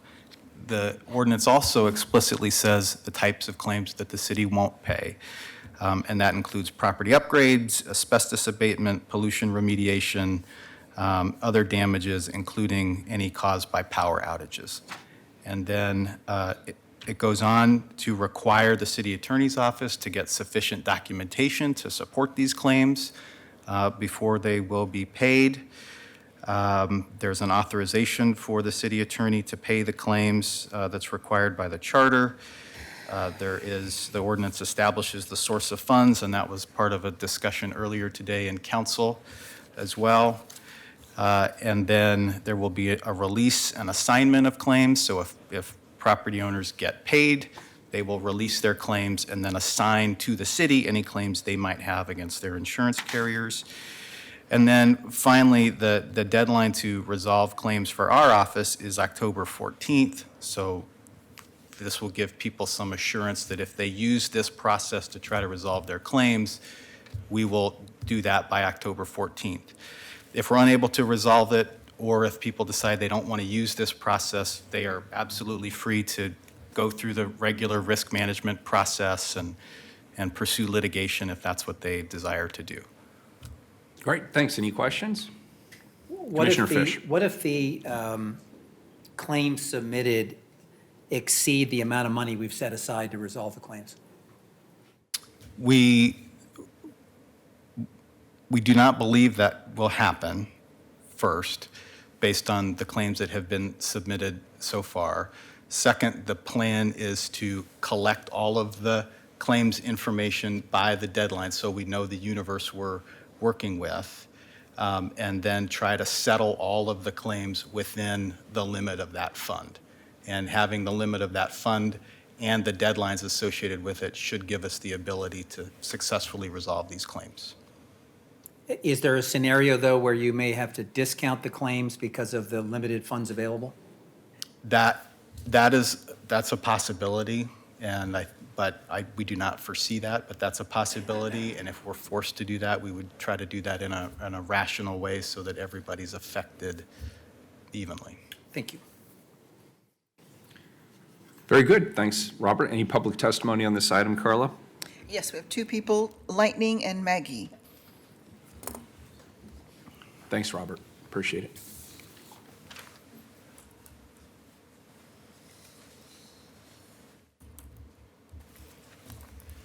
Good morning.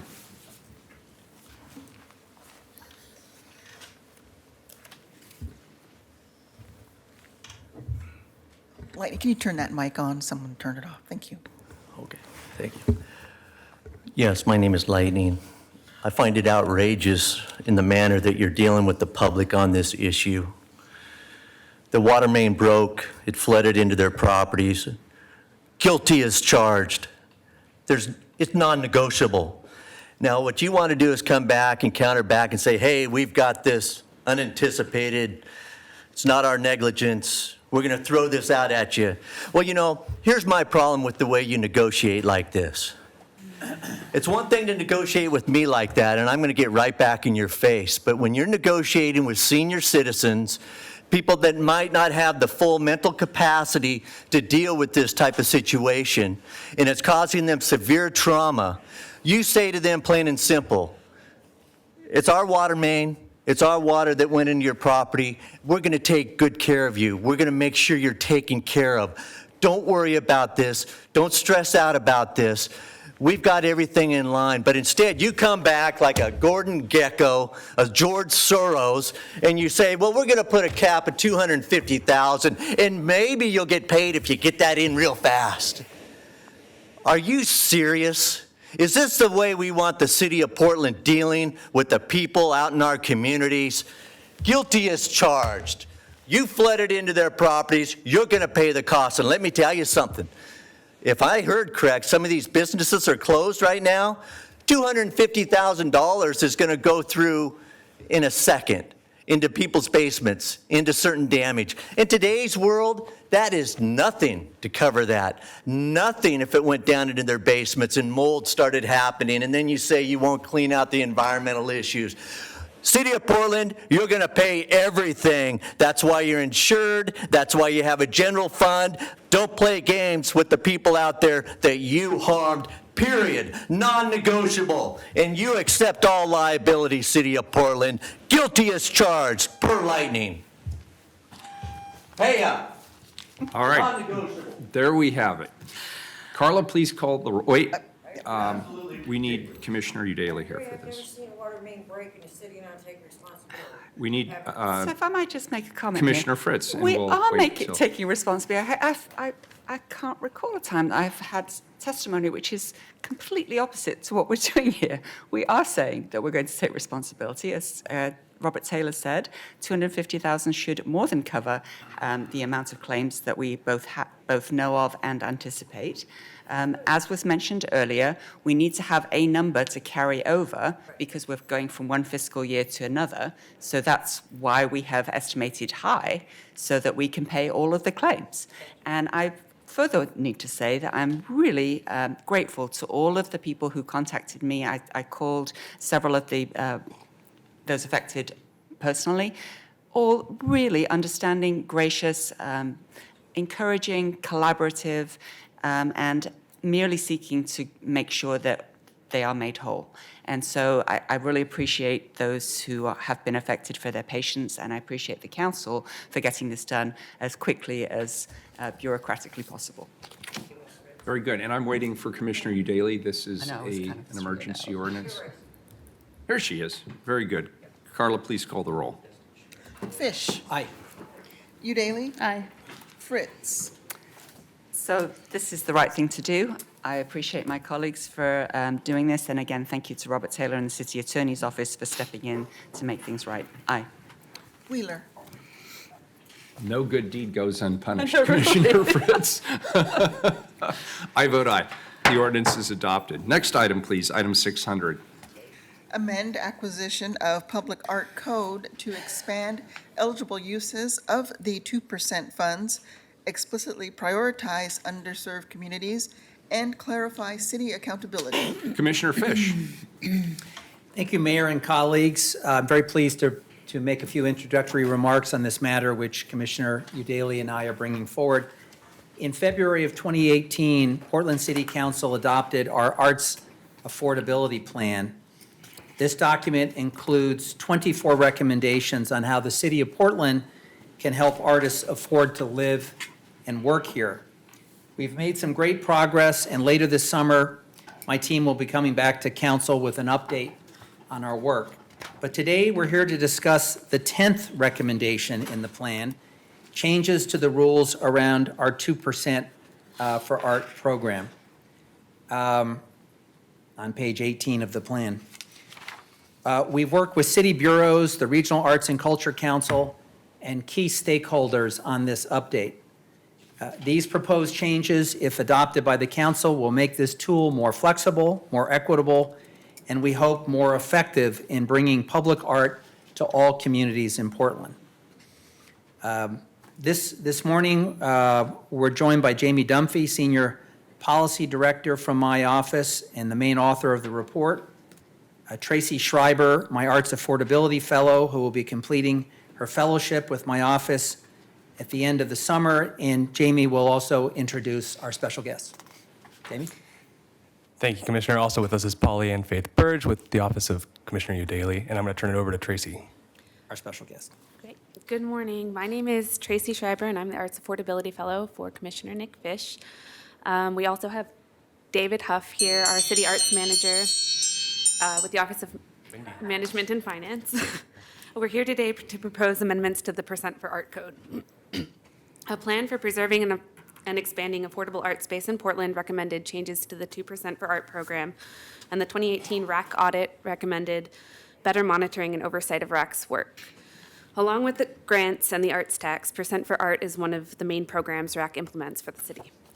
The proposed changes address both the plan and the audit and will, 1, clarify the code so that council, bureaus, and RAC understand who is accountable for what parts of the program and who has decision-making authority at certain junctures.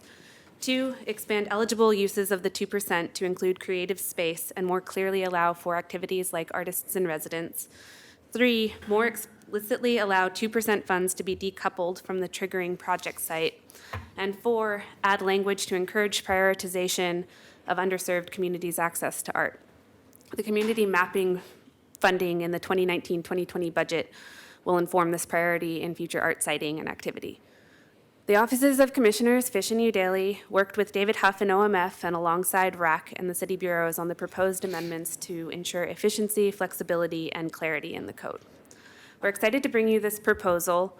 We believe it represents council's commitment to supporting underserved areas by offering expanded options for arts and cultural activities and access, and clarifies the intention and the support system for a successful public art program.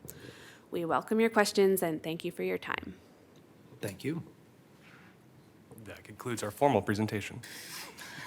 That's the most succinct presentation I think we've witnessed in council. Short and to the point. I just had one, I'm sorry, Commissioner Udaly, did you have a question? Polly Ann, Please, do you go want to ahead. add anything? No. I mean, I think it's been really a terrific partnership with your office and RAC as well. And I'm just excited, I think, to be able to use these funds in a different way, or at least codify that for residencies and things like that. I'm really excited about that specific Udaly. portion of it. So. I just had a quick question related to the preserving art space or potentially artist in residence space. Could you elaborate on that just a little bit in terms of how the 2% would be specifically used with regard to art space? Is it rent subsidy? How does it work? Or It what's the absolutely could be. proposal? Yeah. The opportunities for space are going to be relatively limited, but they are there. A great example is the Broadway Corridor project. The amount of Percent for Art funds could be the equivalent of adding an extra room onto a building or putting up a couple extra walls. If you're already building it, it's not the hardest thing to add an extra room on. But it could also be rent subsidies. It could be paying artists a stipend in order to use the space that already exists. We want to really give the flexibility because we've heard that this is an opportunity for regular injections of art into the community. And while the uses historically in a lot of the public art we have been great, they haven't been shared wide. And we continue to hear from artists that space is the top priority, that space is quickly going away. So any opportunity where we could add an additional room for activities in a affordable housing project, or add a room onto a new fire station, something like that where we could permanently dedicate space towards creative use. The opportunities will not be very often. It doesn't happen that we have a project of that scale, but when that is an option, the Bureau working with RAC should be able to consider that as one option. So, Jamie, will there be some rules established or guidelines? And I'll put two concerns that I have on the table. Number one, let me just say I support the value. I think it's an important value, and I appreciate you're expanding in this arena, but it comes with some logistical questions. Absolutely. And the first is, as you get into the question of space affordability, all of a sudden, what's a large budget for RAC for the purposes that it currently is, for the actions it's currently engaged in, could see a lot of pressure particularly given the cost of art space today in the city of Portland. So I'm wondering, number one, how you put guidelines or limits around that so you don't see a significant portion of the RAC budget suddenly being shifted to real estate efforts. The second area is around conflict of interest, because I assume it is the RAC board that would make decisions about who does or who does not get access to these funds. And I just want to underscore the usual issue we have with all boards and commissions, which is they must adhere to state ethics laws. And that means that there cannot be a conflict of interest, and they also have to guard against perceived conflict of interest. It raises questions of, do insiders get favorable treatment over, say, emerging artists or people who might be more on the fringes of the current art scene? And so I guess I'm not asking you a specific question today, except saying as you go into this new area, you're going to need to be mindful that there are these other budgetary, administrative, and potential ethics issues that you're going to have to wrestle with. Absolutely. With each Percent for Art program or project or an eligible project, it triggers a meeting between RAC and the bureaus. And there's been some historic confusion about who is supposed to start that process. A lot of times, if it's a PBOT project, for example, the engineers are more concerned with getting the road paved and getting it paved right than having a conversation about the public art. And so often the dollars will be put into a pool. Those conversations, basically what this changes is that conversation at the front end. Historically, what we do is RAC will convene a panel. It is not the RAC board, but it is led by RAC staff and with representative artists. And they will come to begin to form an idea around what the Bureau envisions, and if the Bureau doesn't have guidance, then what this panel envisions. We've had some situations where what the Bureau envisions and what the panel envisions are different, and we've clarified what that looks like. But the opportunities now for that front-end conversation, for example, Prosper Portland has told us they would rather do one big project than 10 little projects. And they can pool those dollars and have that conversation as a collective. This wouldn't be in a private development. Percent for Art programs are only triggered through public facilities. We aren't building new libraries. We aren't building redoing the Portland building every day. So most of these tend to be relatively small and more discrete amounts of money. And in those cases, the way the process works now will work well then too. We'll still be able to continue to develop art. If it moves towards the space side of things, it wouldn't infringe on RAC's budget because this is determined by a percentage of the total project. Right, it's really the allocation of the budget once it's gone to RAC. Right, once it's there, it's just very, very hard, as you know, to say no to friends. Yes. So there have to be very, very specific guidelines about who does qualify versus who does not qualify, and then it has to be uniformly implemented. Absolutely. Mayor, your comments, Commissioner Fish. we'll certainly, in the implementation phase, take into consideration your comments. What I'd like you to think about in terms of what we're proposing here is that we've just expanded the menu of options a little bit. And, for some time, there has been a concern that the 2% for Art program, because of where public buildings are generally located, tended to focus public dollars on areas that were already arts rich. You think about where our major investments are in terms of public facilities, they tend to be in the inner core, triggering the 2%. So this conversation really began around a notion that why did we have to link the art with the actual building? The building itself triggered the obligation to set aside the money, but could we decouple the art from the building in order to provide more equitable distribution of art citywide? That was an original vision. Because of the current focus on the need for affordable art space and other kinds of city investments along that line, the menu options have been expanded a little further to provide for that conversation as well. But it is uniquely a conversation that RAC, our partner in administering the funds, and a bureau will have at the front end in terms of going through the menu and setting and deciding on what's the vision and how to move forward.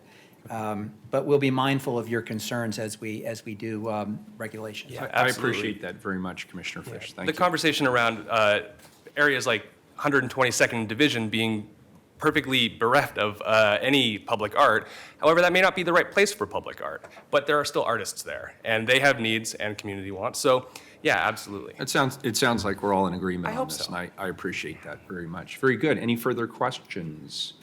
Public testimony on this item, Carla? Maggie signed up. All right, thank you all very much. She's not speaking. Very good. This is a first reading of a non-emergency ordinance. It moves to second reading. Next item, please. Item number 601. Appoint Stephanie Condor, Fernando Velez, and Jesse Ledesma to the Portland Housing Advisory Commission for terms to expire June 19, 2021. Colleagues, the Portland Housing Advisory Commission, PHAC, is the primary forum for the discussion of housing policy, strategy, and resources for the city of Portland. PHAC members rise above their individual interests and affiliations to take a comprehensive approach to housing policy and strategy to support the unmet housing needs of all Portlanders. The appointments today fill vacancies on the commission with individuals that are committed to addressing the pressing housing issues in Portland and the needs of residents across the city. Stephanie Condor is the Vice President of Development for Related Northwest. She's responsible for leading and managing all aspects of development and financing for Related's affordable developments. Ms. Condor's previous experience includes portfolio management of multifamily housing, including senior housing, assisted living, low-income housing, and HUD communities. She's experienced working on complex transactions with multi-layered funding, along with new market tax credits. Jesse Ledesma is the Director of Development at Beam Construction, overseeing ground-up and adaptive reuse projects for Beam, including commercial office developments and hospitality from sourcing all the way to completion. Ms. Ledesma served as development manager for affordable housing projects utilizing low-income housing tax credits, as well as mixed-use urban developments for both for-profit and nonprofit ownership. She has experience working with new construction, major renovations, acquisitions, and USDA rural developments. And then, of course, Fernando Velez has nearly 30 years of experience working in banking, mortgage lending, and consumer protections. He's a first-generation Latino immigrant and helped organize the first culturally specific financial homeownership fair in the city of Cornelius. Mr. Velez has participated on several nonprofit boards, including CASA of Oregon, Habitat for Humanity, the African American Alliance for Homeownership, Hacienda CDC, Bienestar, and Portland Community Land Trust. I want to thank you, Stephanie, Jesse, and Fernando, for your willingness to serve on the Portland Housing Advisory Commission. I believe each of you brings very important perspectives to this housing conversation, and I look forward to your guidance as commissioners. And with that, I will turn this over to our housing director. Welcome, Shannon Callahan. Good morning, Mayor. Good morning, Commissioners. Shannon Callahan. I'm just here to express my thanks to all of our new appointees to the Portland Housing Commission and thank them in advance for all of the guidance they will give us on both strategy, policy, and budget going forward. I'd also like to thank and acknowledge our two co-chairs, Shannon Singleton and Nate McCoy, for their work on the selection committee to help select these new members of our commission. So with that, I would turn it over to the committee members if they would like to speak a little bit on their own behalf. Thanks. Mayor, Commissioners, Jesse Ledesma, I really appreciate the opportunity to serve on the PHAC, and I look forward to working through all the critical housing issues that our city faces. Thank you. Yeah, and thank you very much for this opportunity. As a community member in Portland and having worked on some of the homeless issues with Central City Concern and now representing Related Northwest, I'm very excited to be a part of this and look forward to working with you all. Thanks, Stephanie. Mayor Wheeler, distinguished commissioners, my name is Fernando Velez. I'm an almost 30-year resident of the city of Portland. I am a longtime advocate for minority homeownership, homebuyer education, and consumer protection. I have witnessed the pitfalls of unsustainable homeownership during the recent housing crisis. I believe this could have been ameliorated through effective and risk-related home purchasing and home retention education programs. I look forward in participating in discussions on new ways that homeownership can be increased, sustained, as well as exploring and strengthening current and new affordable home buying options. If I may insist, the positive results of meaningful home buying and rental education programs supporting sustainable housing is undeniable and effective. Thank you. Thank you very much. Appreciate it. Colleagues, any questions? I move the report. Second. We have a motion from Commissioner Fish, a second from Commissioner Fritz. Any further discussion? Carla, please call the roll. Fish. So I have just a brief comment and then kind of a charge. Monday morning, I had breakfast in Los Angeles with someone who is arguably the architect of the city's response to the homeless crisis. And we talked a little bit about differences between Portland and Los Angeles. We talked a little bit about what was working and what wasn't working in terms of strategies. Commissioner Fritz earlier today noted that in the most recent street count, Los Angeles saw a 16% increase in homelessness, yet, among other things, they passed a $1.2 billion ballot measure to fund supportive housing, and they are housing people at the rate of 1,700 a month. Director Callahan would kill to have the kinds of resources to be able to find 1,700 homes every month for people in distress. The number of people living in RVs and their cars has exploded and is a number that is so shocking that it doesn't seem real. And then wherever you go in the city, because it's a city of elevated highways, freeways, there are overpasses. And so there are campgrounds everywhere. And it is an enormous challenge. Like our city, the mayor by charter is a weak mayor. Mayor Garcetti is by charter a weak mayor and therefore has limits to what he can do. Our mayor by charter is a weak mayor. This commission-style form of government is the last of its kind. And then, of course, there's the challenge that the dollars that are needed to provide the essential services to make the system successful are allocated by the county, not by the city. So the most important relationship the mayor has is with his or her counterpart at the county. It was an eye-opening conversation, particularly because LA has been in the news lately as making big investments, and yet the problem is getting worse, and it is reaching a boil. And the kinds of conflicts that we're experiencing here are very similar to what they are experiencing, but on a much bigger scale.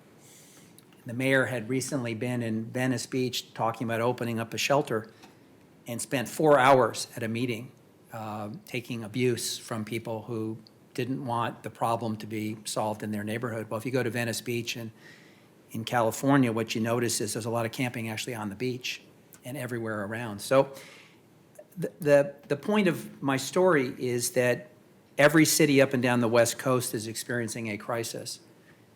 I believe that because of our size, because of the nature of the partnerships, and because of the plan, which particularly the joint office is charged with implementing on homelessness, I believe we're going to see progress over time, but it's going to take time. And the mayor has said it could get worse before it gets better. Los Angeles is experiencing that. It is getting worse before it's getting better. So you are coming into service at a particularly sensitive time. Your charge will be more focused, frankly, on affordable housing than homelessness because of the way we've divided up responsibilities. But it is really important that we get as much of the bond money and other resources out the door as quickly as possible and in projects which address the crisis.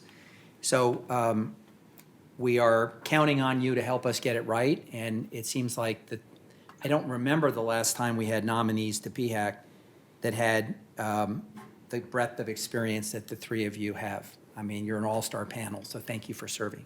Here's the charge. I created the Portland Housing Bureau and created the PHAC.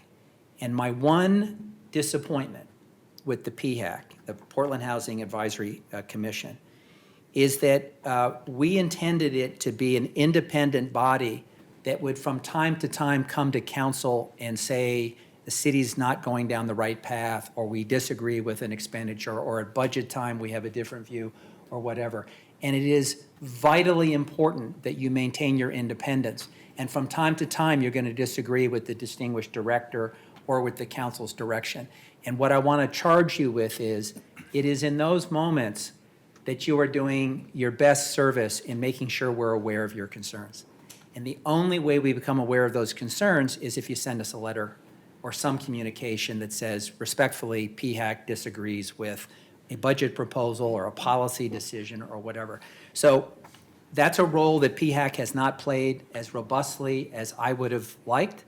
And I just want to charge you with the responsibility of not only being a good steward of the policies and resources of the Bureau, but please take advantage of the opportunity to let council know when you respectfully dissent from something that's being proposed.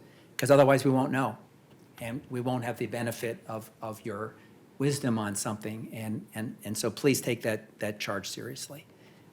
I'm very pleased to accept your nominations. You're a terrific panel. Aye. Udaley? Thank you for your willingness to serve. I'm really excited reading your bios about the expertise you're going to bring.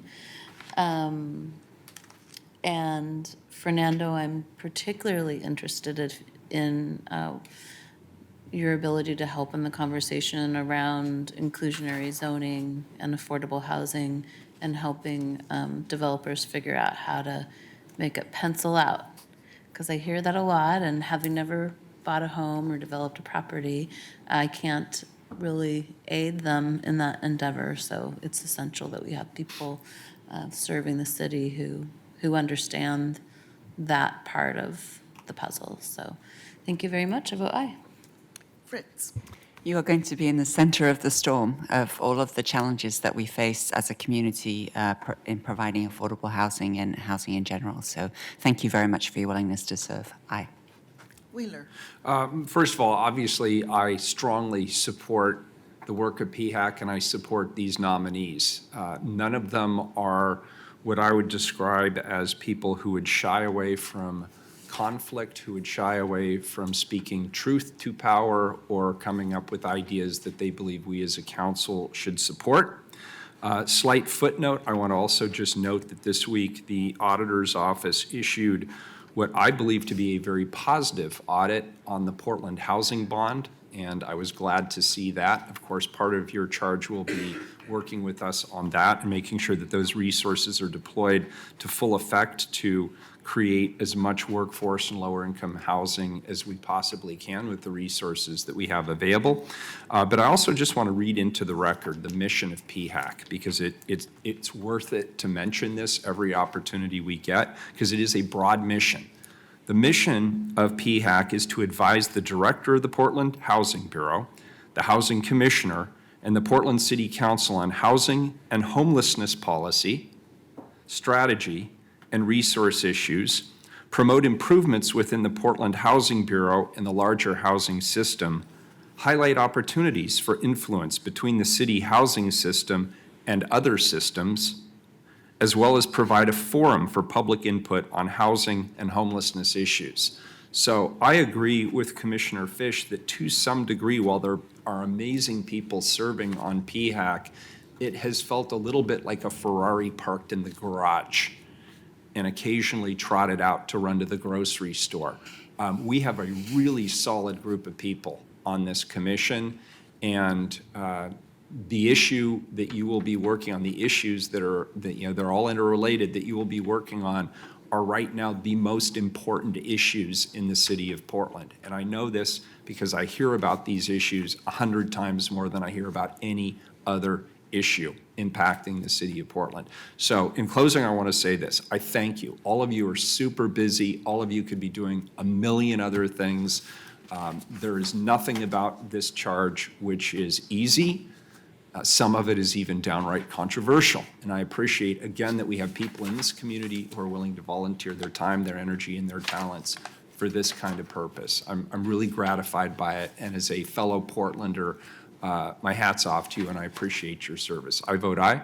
Report's accepted, and your appointments are confirmed. Thanks a lot, and thank you for being here today. Thank you, Director Callahan. Next item, 602, please. Authorize a competitive solicitation for a law enforcement records management system for the Police Bureau. Colleagues, the city owns and operates the Regional Justice Information Network called Region. It is a records management system for police reports and related law enforcement records, which are essential to the Portland Police Bureau's operations.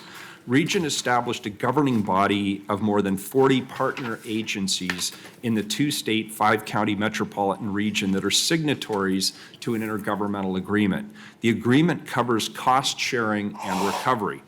The number of participating agencies has dropped from 43 to only 7 in recent years due to 3 waves of exit from Region, placing a disproportionate share of the fixed cost of the operating system onto the Portland Police Bureau and the City of Portland. The vendor contract for the current RMS expires in July of 2021.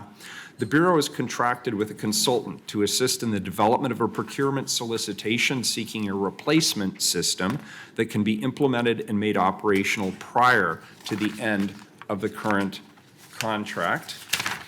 The city will no longer rely on other agencies' participation to determine the cost or financial liabilities of the new records management system to the city.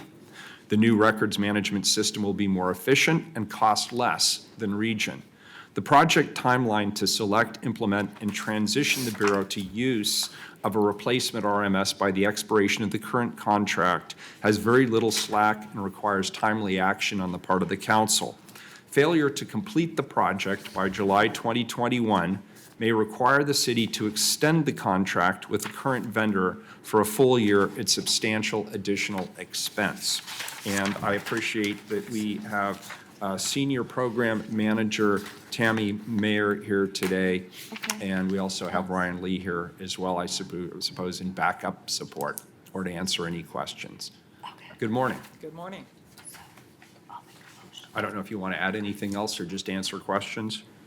I can add a little bit, sir. My name's Tammy Mayer. I am the program manager for the current Region program, along with some other technology programs the Bureau uses.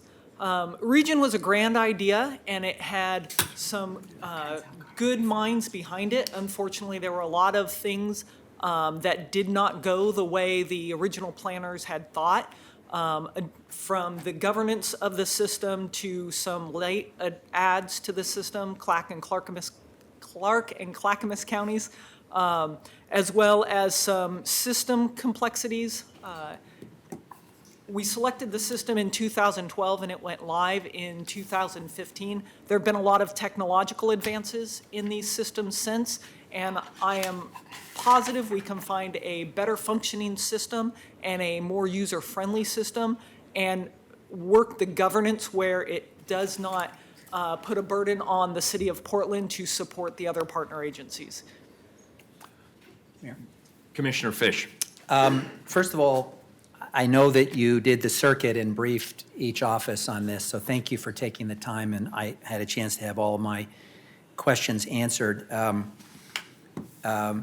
Without belaboring the point, and you alluded to it in your comments, I think one of the things we're going to need to ask the city attorney's office to do on a regular basis, where we partner with other jurisdictions to offset the cost of anything, which is generally a good government idea, is to highlight for us any contract where the withdrawal of other partners sticks us with the cost.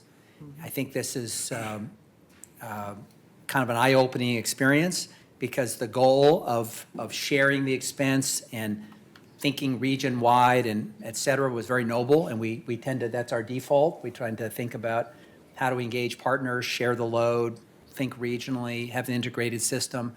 Those are all good things.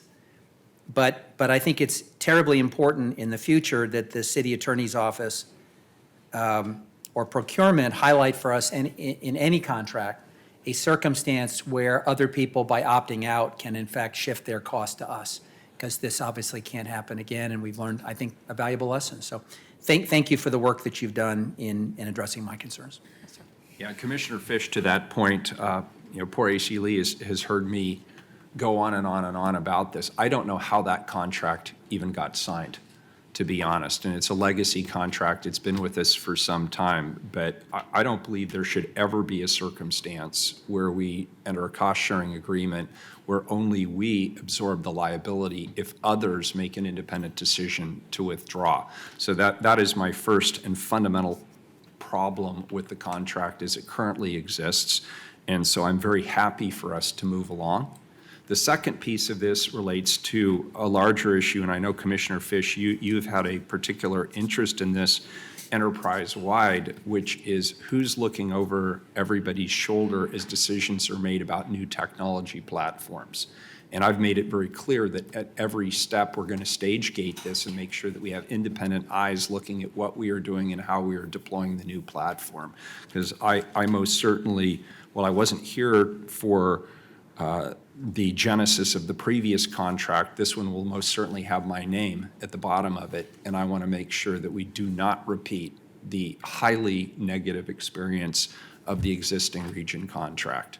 And so I'm making that commitment to council here and now, as I've made it behind closed doors in front of the police bureau brass for many months now. I mean, honestly, I was amazed. I'm not an attorney, obviously, but I'm amazed that it is even legal for us to enter into a contract that we cannot back out of under any circumstances. To me, that's just crazy. So we are now at the end of this contract period, and I'm very eager for us to move on to a better product. Any further questions about this particular item? Public testimony on this item? Yes, we have 4 people signed up. Very good. The first 3, please come on up. Thank you. Are Maggie, Diana, and Jeanne.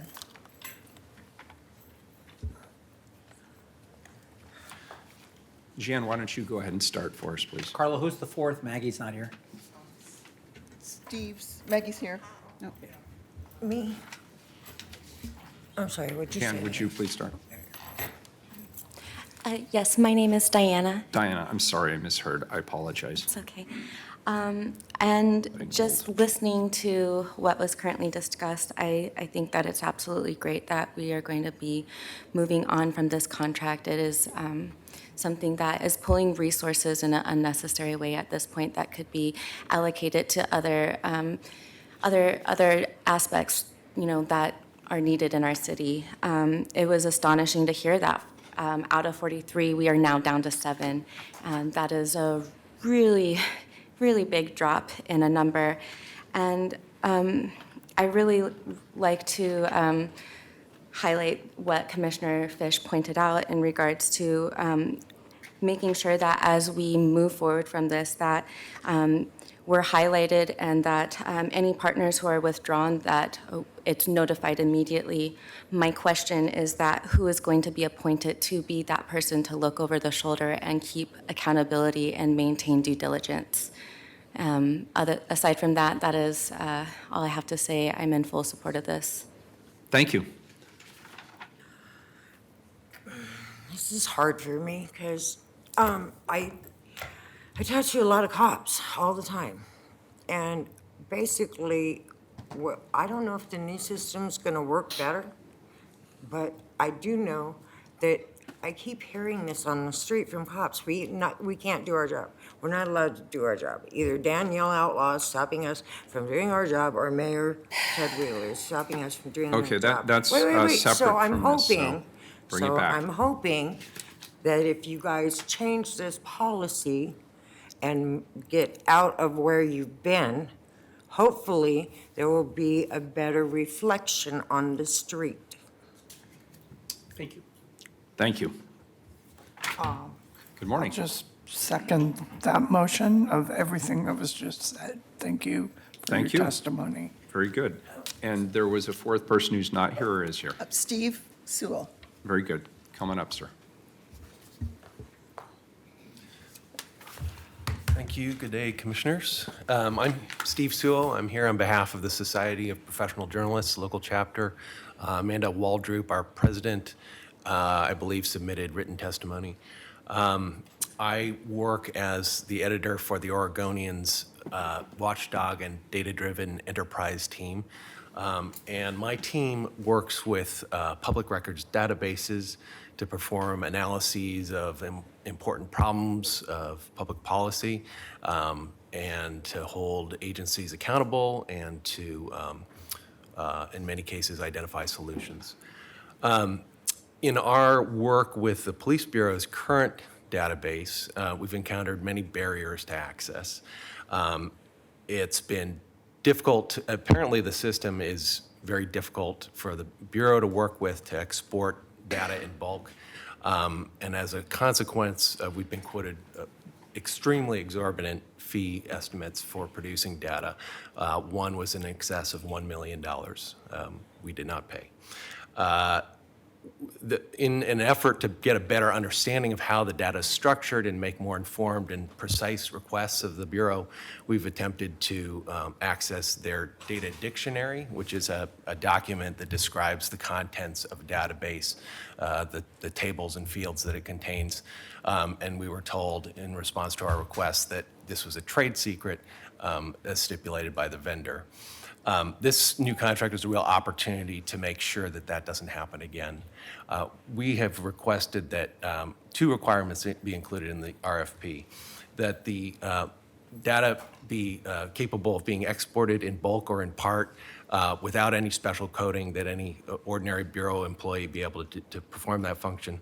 And second, that a data dictionary should be made a deliverable under the contract and a public record that can be accessed by the public upon request.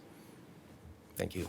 Could you answer one quick, because I didn't quite follow you with regard to the data dictionary. Could you describe that again? Sure. What that is? It's kind of a menu of what's available in the database. It describes the contents. It's a standard element of documentation that's created when a database is designed. Okay. So very good. it's an index or a catalog that would enable us to be able to see what records are in the database and what elements. And for my own benefit, and I'm sorry to go on a little bit of a tangent here, is that readily available for other platforms? It's, you mean from other agencies or another context? I've never heard this term, so I'm a little over my skis here, but is this something that would typically be readily available with a different software platform or data management system? Certainly big enterprise systems like this, it's something that it won't be built without the creation of such a document. Okay. It's just a question of whether it gets shielded from public access. Okay, very good. As a trade secret in this particular case? Yes. Okay, thank you. That's helpful. That gives me two new points that I didn't have previously, so I appreciate your testimony. Thank you. Very good. Any further discussion on this item? This is an emergency ordinance. Carla, please call the roll. I'm sorry, was there more? Yeah, was there more public? That was it. Okay. Both signed Yeah, up. no worries. Please call the roll. Fish. Aye. Udaley. Aye. Fritz. Aye. Wheeler. Aye. The ordinance is adopted. Next item, we've already done 603. We'll skip to 604, please. Authorize a contract for integrated tax system software and implementation for an initial term of 5 years and an initial not-to-exceed value of $21 million. All right, so if you thought that was exciting, colleagues, the Integrated Tax System Project is a large-scale effort to replace the city's multiple aging tax administration platforms with a single modern tax system.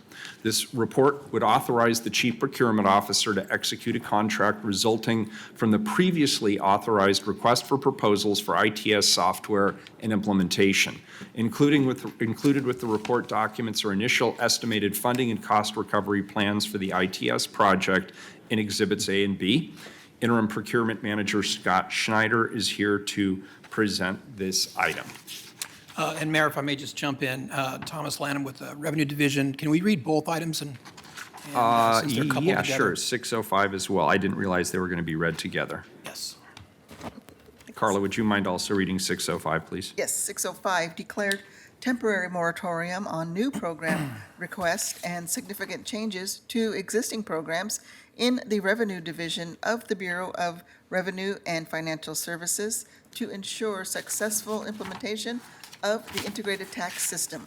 Very good. Thank you, Director Lanham. Scott, please. Good morning, good afternoon. Scott Schneider, Procurement Services.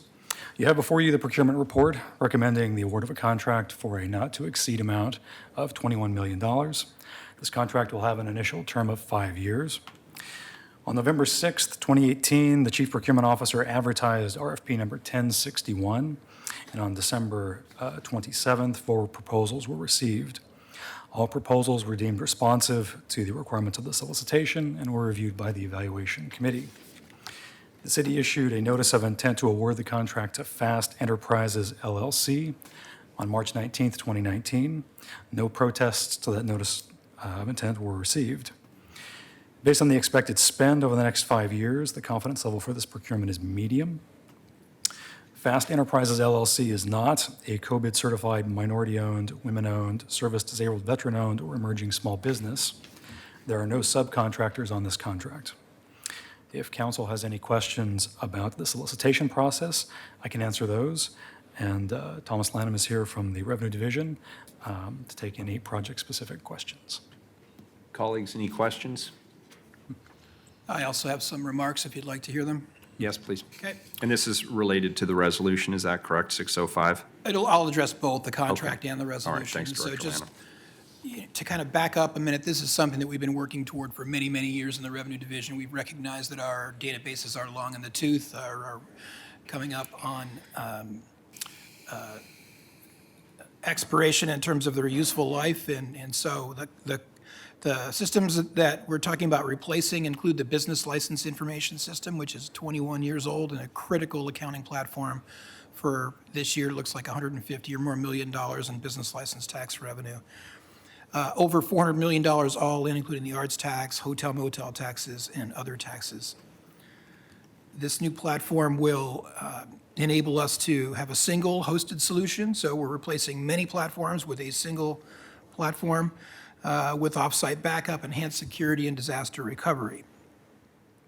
There will be tangible improvements for customer service, including a secure online portal and electronic filing expected for tax year 2021. So we'll finally be in the place where instead of a taxpayer using TurboTax to print out and mail in our return, they would actually be part of the electronic filing network that many people use for the state and the federal government. We're also expecting some improvements in collections and compliance.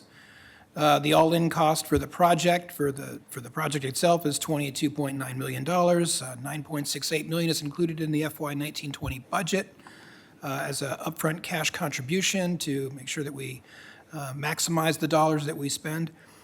And the remainder of the one-time costs are debt financed with annual debt service of $1.1 million per year.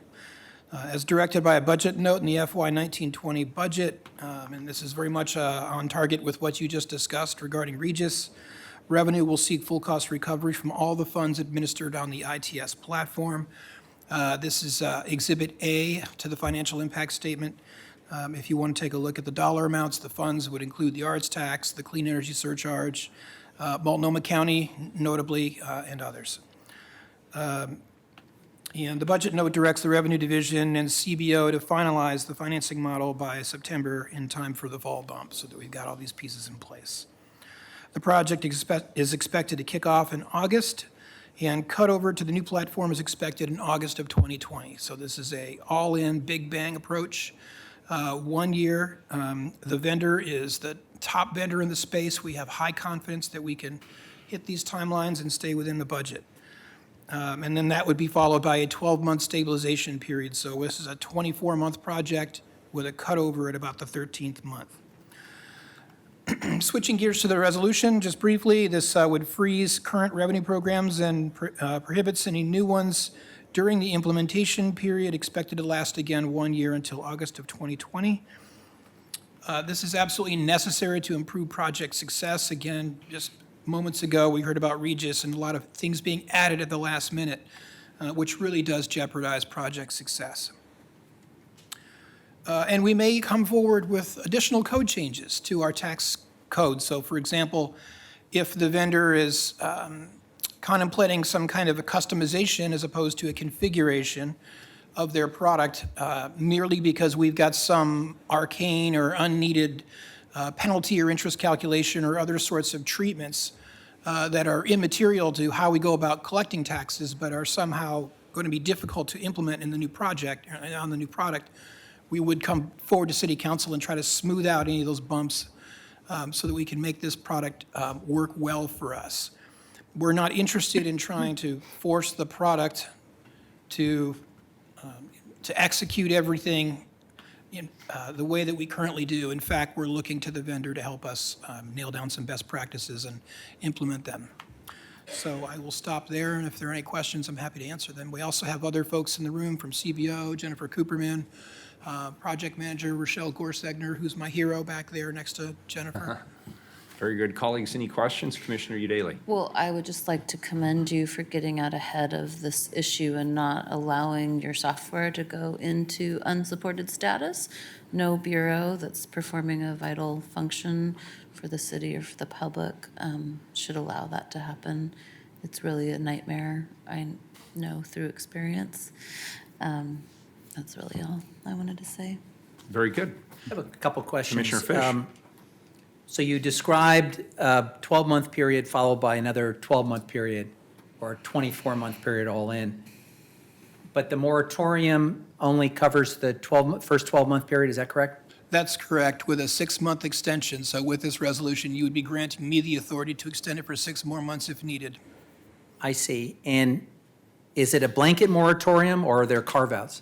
There are carve-outs. There are 3. The clean energy surcharge, which we're still implementing, recently passed by voters. The rental registration system, which we're still working with Housing Bureau to implement. And any desired changes to the arts tax within bounds. We would need to be careful about what exactly that was, but if there were desired changes, we want to keep that possibility open as well. Thank you. Very good. Do we have public testimony on the resolution? Maggie had signed up. Very good, gentlemen. Thank you. And I know your 5-minute presentation follows years of work, so thank you for that. I move the report. Second. We have a motion and a second for the report, and Maggie is no longer here, so please call the roll on the report. Fish. Aye. Udaley. So this is just item 604? 604, correct. Okay, aye. Fritz. Thank you for all of your work. Aye.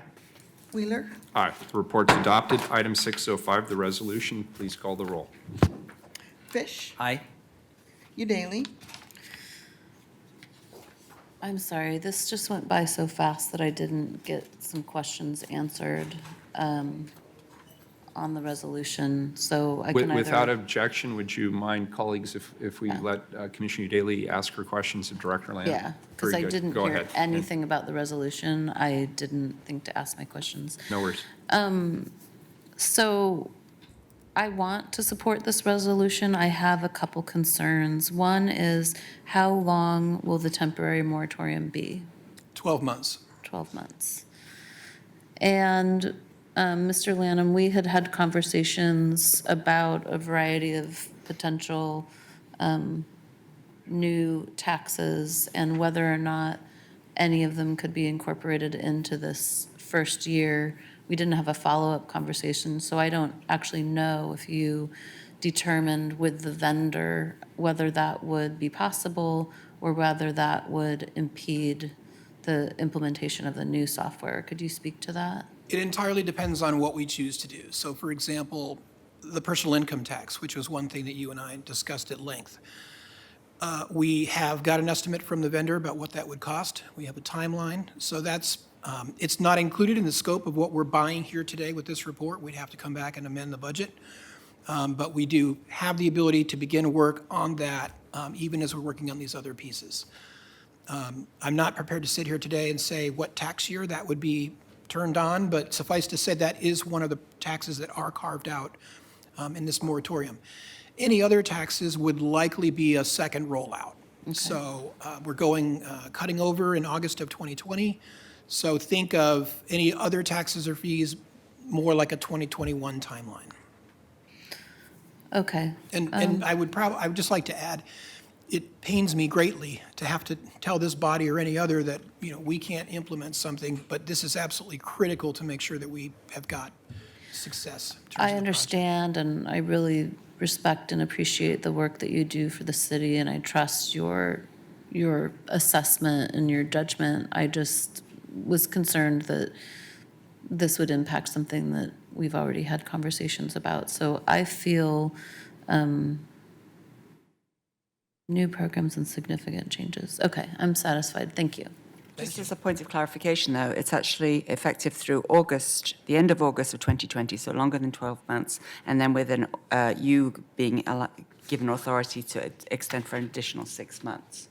So we had testimony at the very beginning of this long session about a restaurant tax, for example. Right, We've yes, I also saw that. had discussion about needing a new funding source for Portland Parks and Recreation. So although it wouldn't, does this resolution mean that we can't even scope out those kinds of things, or just that we can't implement them? We can scope them out. So if your office asks us to do some research, we absolutely can do that. And you're right, it's not 12 months. I was speaking from August to August, but really this is effective immediately, so it's more like 14 months. So thank you for catching that, with the 6-month extension possible as well. And if we were to do either of the things I just mentioned or something that Commissioner Udaley has been scoping out, we'd probably need a fair amount of lead time to do that anyway. That's So correct. it doesn't preclude us from discussing new revenue sources, just they wouldn't go into effect until those dates. Right. Got it. Colleagues, thank you for allowing me to ask those questions. And I'm ready to vote. Very good. Carla? Udaley? Yes, aye. Fritz? Aye. Wheeler? Well, this is a significant and an important project between the ordinance and the resolution that'll allow the city to collect revenue. And as was made clear, if we don't replace the system, all of our revenues are at risk. And so I thank you for the great work that you're doing. I vote aye. The resolution is adopted. Next item, please, 606. Adopt and authorize the submission of the action plan fiscal year 2019 to 2020 for the Community Development Block Grant, Home Investment Partnership, Emergency Solutions Grant, and Housing Opportunities for Persons with AIDS Program to the U.S. Department of Housing and Urban Development. Thank you. We have Kim McCarty and Matt Schabold from the Housing Bureau here, and, oh, I'm sorry, we do not have Kim McCarty. We are blessed with the Director, Shannon Callahan. Thank you for being here. Brevity counts. Thank you, Mayor. Good afternoon again, Commissioners. HUD requires the City of Portland to submit an annual action plan. This is the 4th year into a 5-year consolidated plan. All allocations accord to our the Housing Bureau's budget, as well as our partner's budget, the joint office, as was submitted and approved during the budget process that Council has recently undertaken and approved. We're required to get your formal approval based on the adopted budget before we submit to the Housing and Urban Development. And Matthew and I are here to answer any specific questions you may have. Madam Director, just to maybe simplify this, we have to submit an action plan, but is it fair to say that the various programs listed on our agenda, from CDBG to Home to HOPWA, that what we're doing is seeking our share based on a formula? Yes, and also letting HUD know how we intend to spend those funds in accordance with the already adopted plan and consolidated plan and budget. Okay, so we're required to submit a plan in order to get essentially our share of a formula-based funds that then support our work. Thank you. Any further questions? Very good. Please call the roll on item 606. It's an emergency. I'm sorry, was there testimony? We have Jeanne.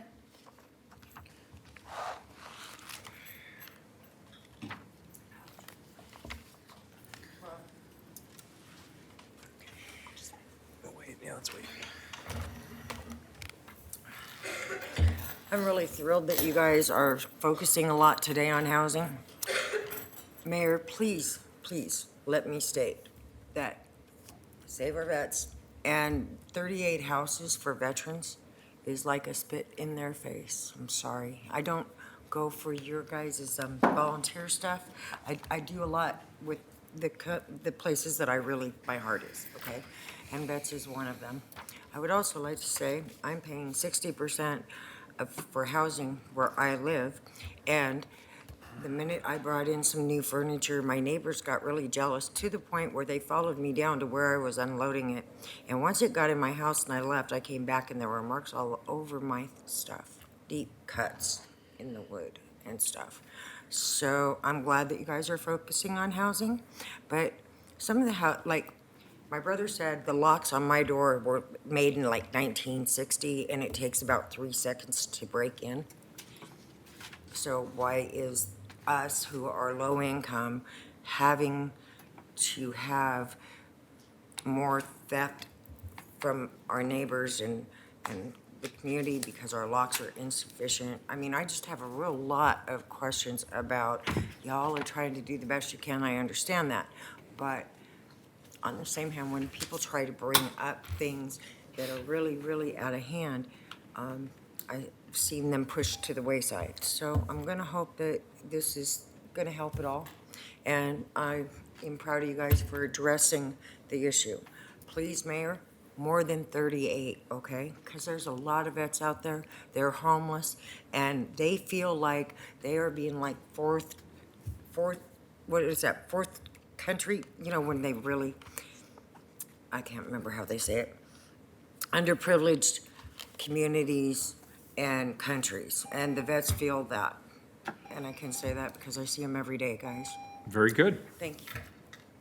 And thank you for letting me finish. Sure, please call the roll. Fish. Aye. Udaley. Aye. Fritz. Thank you to the Mayor and the Housing Bureau for your ongoing work to address these issues. Aye. Wheeler. Colleagues, I have some brief closing remarks. As the representative member of the Portland Consortium, the City of Portland has the overall responsibility to carry out all of the related tasks which are required by HUD. The action plan, this is actually our 4th annual plan for the 5-year consolidated plan. It details the consortium's strategies for addressing the community's needs for affordable housing and economic development with federal funding. The action plan shows where the city has invested our federal funds in accordance with community input, and it demonstrates how our investments affirmatively further fairer housing by making housing both accessible as well as affordable. And the City of Portland is also the lead agent for the Portland Consortium. That it's noteworthy that this also includes both the City of Gresham as well as Multnomah County. And we're, as indicated, we're required to submit this annual action plan as a condition of receiving 4 federal formula grants, the Community Development Block Grants, the Home Investment Partnership Grants, the Emergency Solution Grant, and the Housing Opportunities for Persons with AIDS. The action plan contains a snapshot of the community's housing and community development needs. It identifies our local priorities and the strategies that we are pursuing to address those needs. And it makes clear which strategies and projects received federal funding and how those investments affirmatively further fairer housing. And so I want to respect and thank you both for the hard work that you put into this. It's a little bit pro forma, but it is also absolutely critical that we do this in order to continue to receive the federal grants. I vote aye. The ordinance is adopted. Thank you very much for your hard work. Next item, and this is our last non-second reading. This is item 607. Authorize 14 subrecipient contracts for $4,448,250 for services in support of providing affordable housing. Welcome back. Thank you, Mayor. Shannon Callahan once again, and I am here joined by Emma Deppa of our neighborhood housing program team. The contracts you have before you today are roughly nearly $4.5 million for housing services to low and moderate income community members. These services include emergency home repair, fair housing advocacy and education, homeownership, counseling and education, relocation assistance, legal aid services, risk mitigation funds for permanent supportive housing providers, and resources for renter education and advocacy. There are a total of 14 contracts contained in this ordinance. All of these contracts are being brought to you following your approval of the council's adopted budget. And with that, Emma and I are here to answer any specific questions that you might have. I have two questions. Commissioner Fish.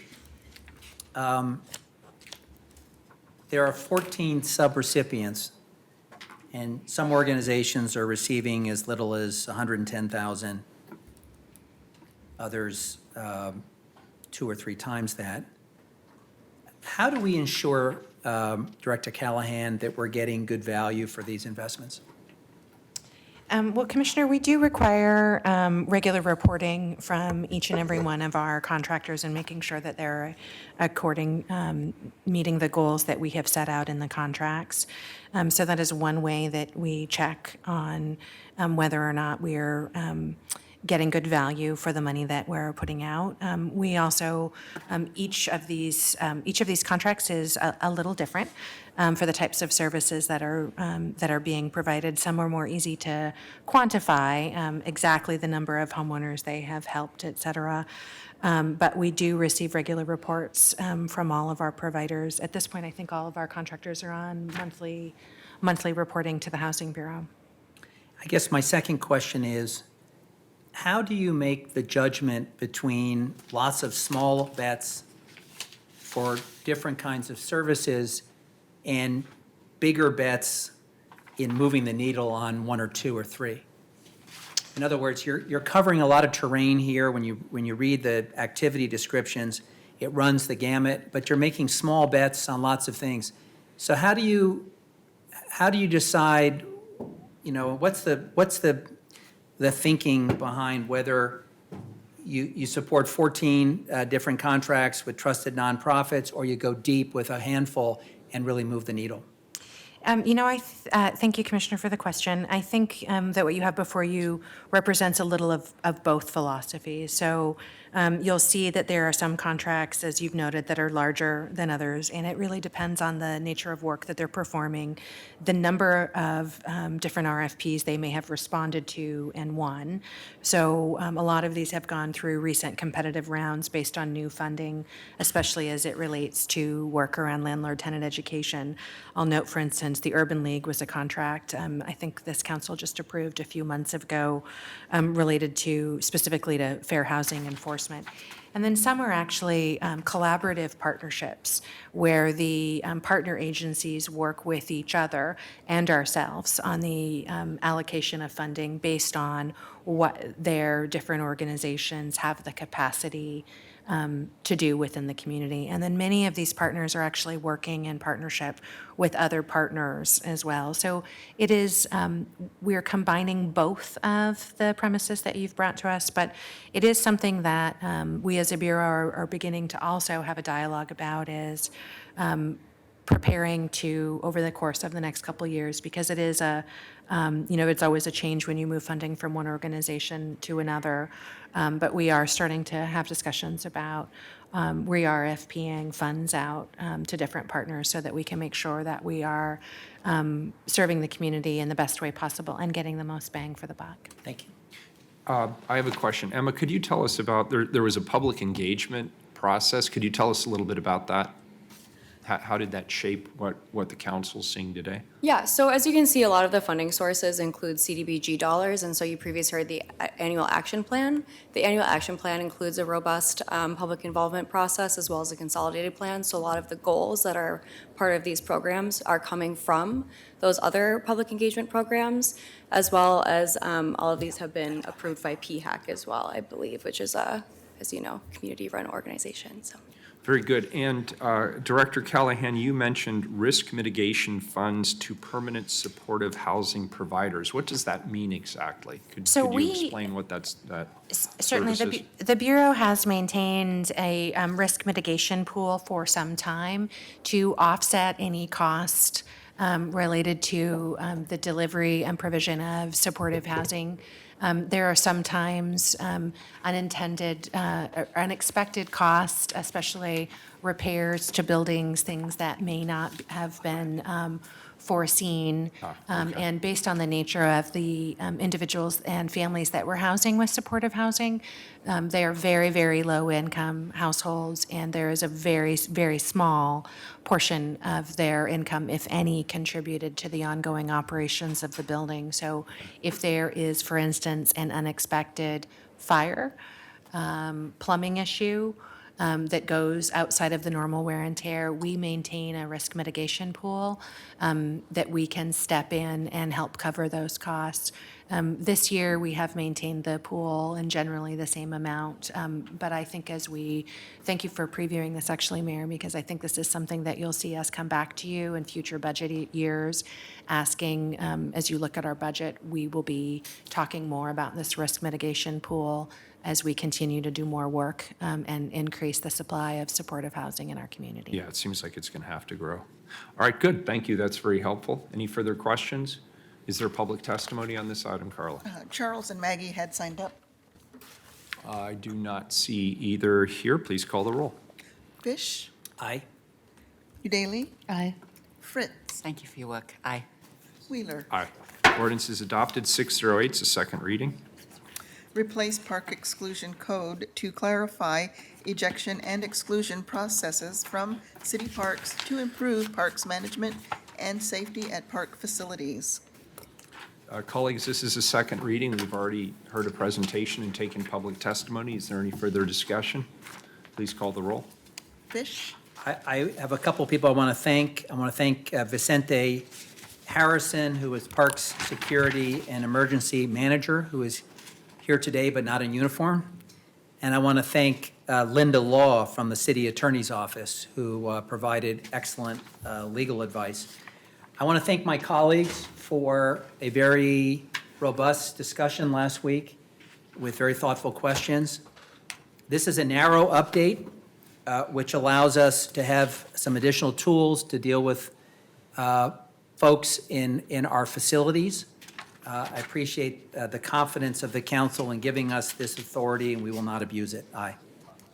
Udaly, Well, I would just like to thank Commissioner Fish and his office for addressing all of the concerns that I raised. I'm thoroughly satisfied with the answers.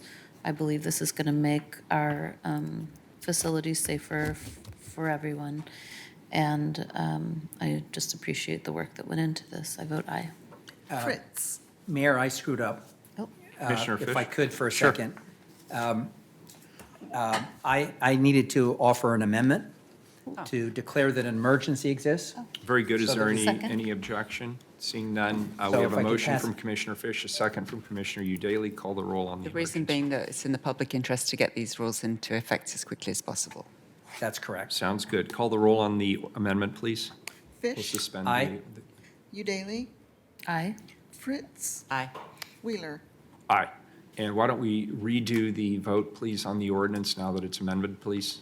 Fish, Thank you for your forbearance, Mayor. No worries. Can't even read my own notations. Aye. Udaly, Aye. Fritz, People get to see the public's business being done in a very open and transparent manner. Thank you very much for that. Aye. Wheeler. Aye. The ordinance is adopted as amended. To the consent agenda 587, who pulled it? Lightning. Go ahead and read it. Authorize an intergovernmental agreement with Metro for transit-oriented development planning for Northwest Portland and Inner East Portland streetcar corridors in the amount of $630,202. Is there any further discussion on this? Is there anybody who wants to testify? Seeing none, call the roll. Fish. Aye. Udaly, Aye. Fritz. Aye. Wheeler. Aye. The ordinance is adopted. 595 was also pulled. 595, authorize an intergovernmental agreement with the City of Gresham for $1,012,825 for the Home Investment Partnership Program. Who pulled it? Lightning, Anybody want to testify? Call the roll. Fish, Aye. Udaly, Aye. Fritz. Aye. Wheeler. Aye. The ordinance is adopted. We are adjourned till 2 PM.